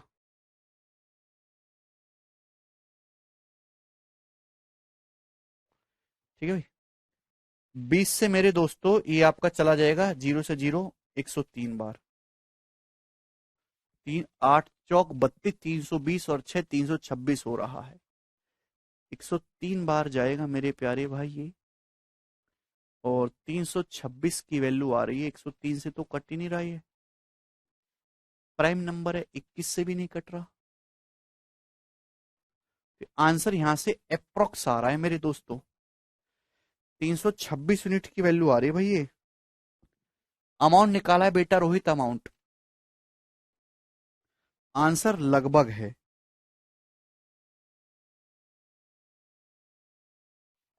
कोई बात नहीं। 326 यूनिट की वैल्यू ये, एक यूनिट की वैल्यू क्या होगी, एक यूनिट की वैल्यू होगी 103 गुणा 21/326, ये एक यूनिट की वैल्यू है। आपसे 80 यूनिट की वैल्यू पूछे, मल्टीप्लाई बाय 80, ये इसका उत्तर आएगा। 80 यूनिट की वैल्यू आपसे पूछिए तो 103 गुणा 21 गुणा 80 डिवाइडेड बाई 326, तो आंसर आएगा 103 गुणा 21 डिवाइडेड बाई 326 इंटू एक जीरो भी रहेगा ना यहाँ पे, 1030 रहेगा, ठीक है भाई, इंटू 800, 5307। तो अप्रोक्स मेरे दोस्तों इसकी जो वैल्यू है, लगभग आंसर है 5307 रुपये आ रहा है, जो कि अप्रोक्स में डी ऑप्शन है 5308। खत्म। ये लगभग आंसर है, लिखना चाहिए मेरे दोस्तों, एग्जैक्ट कट नहीं रहा है ये, 5308 मेरे दोस्तों लगभग इस सवाल का उत्तर आएगा। तो मुझे लगता है कि अब आप इस टाइप के सवालों को बहुत ही सरलता और सुगमता के साथ कर लेंगे। आप पूछोगे सर ये सरलता और सुगमता कौन है? कोई नहीं है बेटा, उन्हीं के साथ आपको सवाल करना होता है, तो सवाल होते चले जाते हैं। 21/20 कहां से आएगा आंसर? Please tell. कई बार बता चुका भैया, ड्यू डेप्ट निकालने के लिए आप बताओ, अगर आपने 20,600 रुपए का कर्जा लिया है, ब्याज की दर 15% है, टाइम है 4 महीने, एक साल में 15% ब्याज है, 4 महीने में 5% ब्याज होगा, 5% 1/20 ब्याज होगा, तो अमाउंट 21/20 नहीं हो जाएगा? इसलिए 21/20 से गुणा करिए। 20,600 में 5% ब्याज ऐड करेंगे, ठीक है ना, कैलकुलेटिव है थोड़ा सा, लेकिन हो जाएगा। आगे चलेंगे नेक्स्ट क्वेश्चन की तरफ। सवाल नंबर है भाई साहब 21 और 22, दो क्वेश्चन है। अब यहां से रिवर्स क्वेश्चन पूछता हूं, ये मंथली इंस्टॉलमेंट निकालने का भी कर लिया। अगर आपसे रेट ऑफ इंटरेस्ट ही पूछ लिया जाए, मैं 22वां करवाऊंगा, 21वां आप मुझे करके बताओगे, तो कैसे करेंगे? हालांकि ये सवाल कम आता है, जवाब दो जरा, बताओ आया किसी का? If the price of an article is 9,000, एक वस्तु का मूल्य 9,000 है, यदि इस आर्टिकल को परचेस किया जाता है 2200 रुपए के कैश डाउन पेमेंट और बाकी को पेड किया जाता है 5 इक्वल मंथली इंस्टॉलमेंट में 1400 की अगले 5 महीनों के लिए, तो बताओ रेट ऑफ इंटरेस्ट क्या है एनुअली? क्या आपने करने की कोशिश की? नहीं। देखिए, एक वस्तु का मूल्य 9,000, 2200 रुपए आपने कैश डाउन पेमेंट कर दिया, तो यानी कि आपका कर्जा कितना बचा? 6800 रुपीज।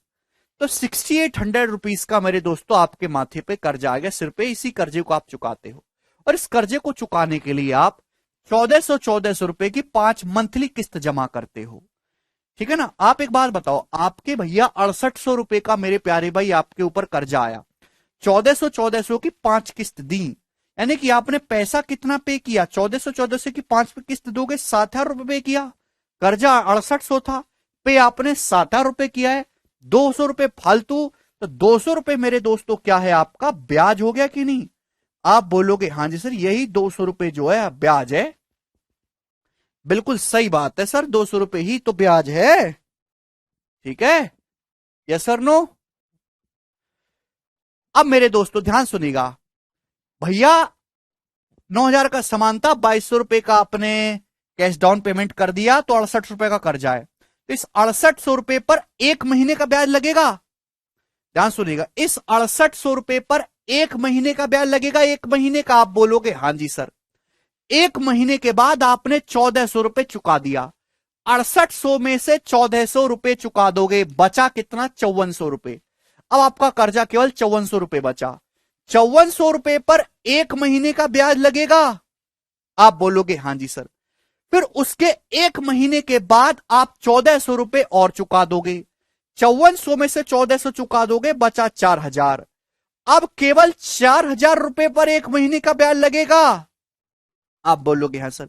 फिर 1 महीने के बाद आपने 1400 रुपए और चुका दिया, तो बचा कितना मेरे दोस्तों? 2600।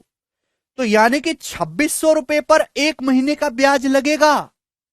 1400 की 5 किस्त है, 7,000। सवाल को पढ़ा करो सतीश, हर जगह कैसे आया कैसे मत चिल्ला करो गच्छरों की तरह, सवाल भी पढ़ लिया करो, कभी बुद्धि दी है भगवान ने, पूरा रिदम खराब कर दे तो कबाड़ आदमी। तो 2600 पे 1 महीने का ब्याज लगेगा।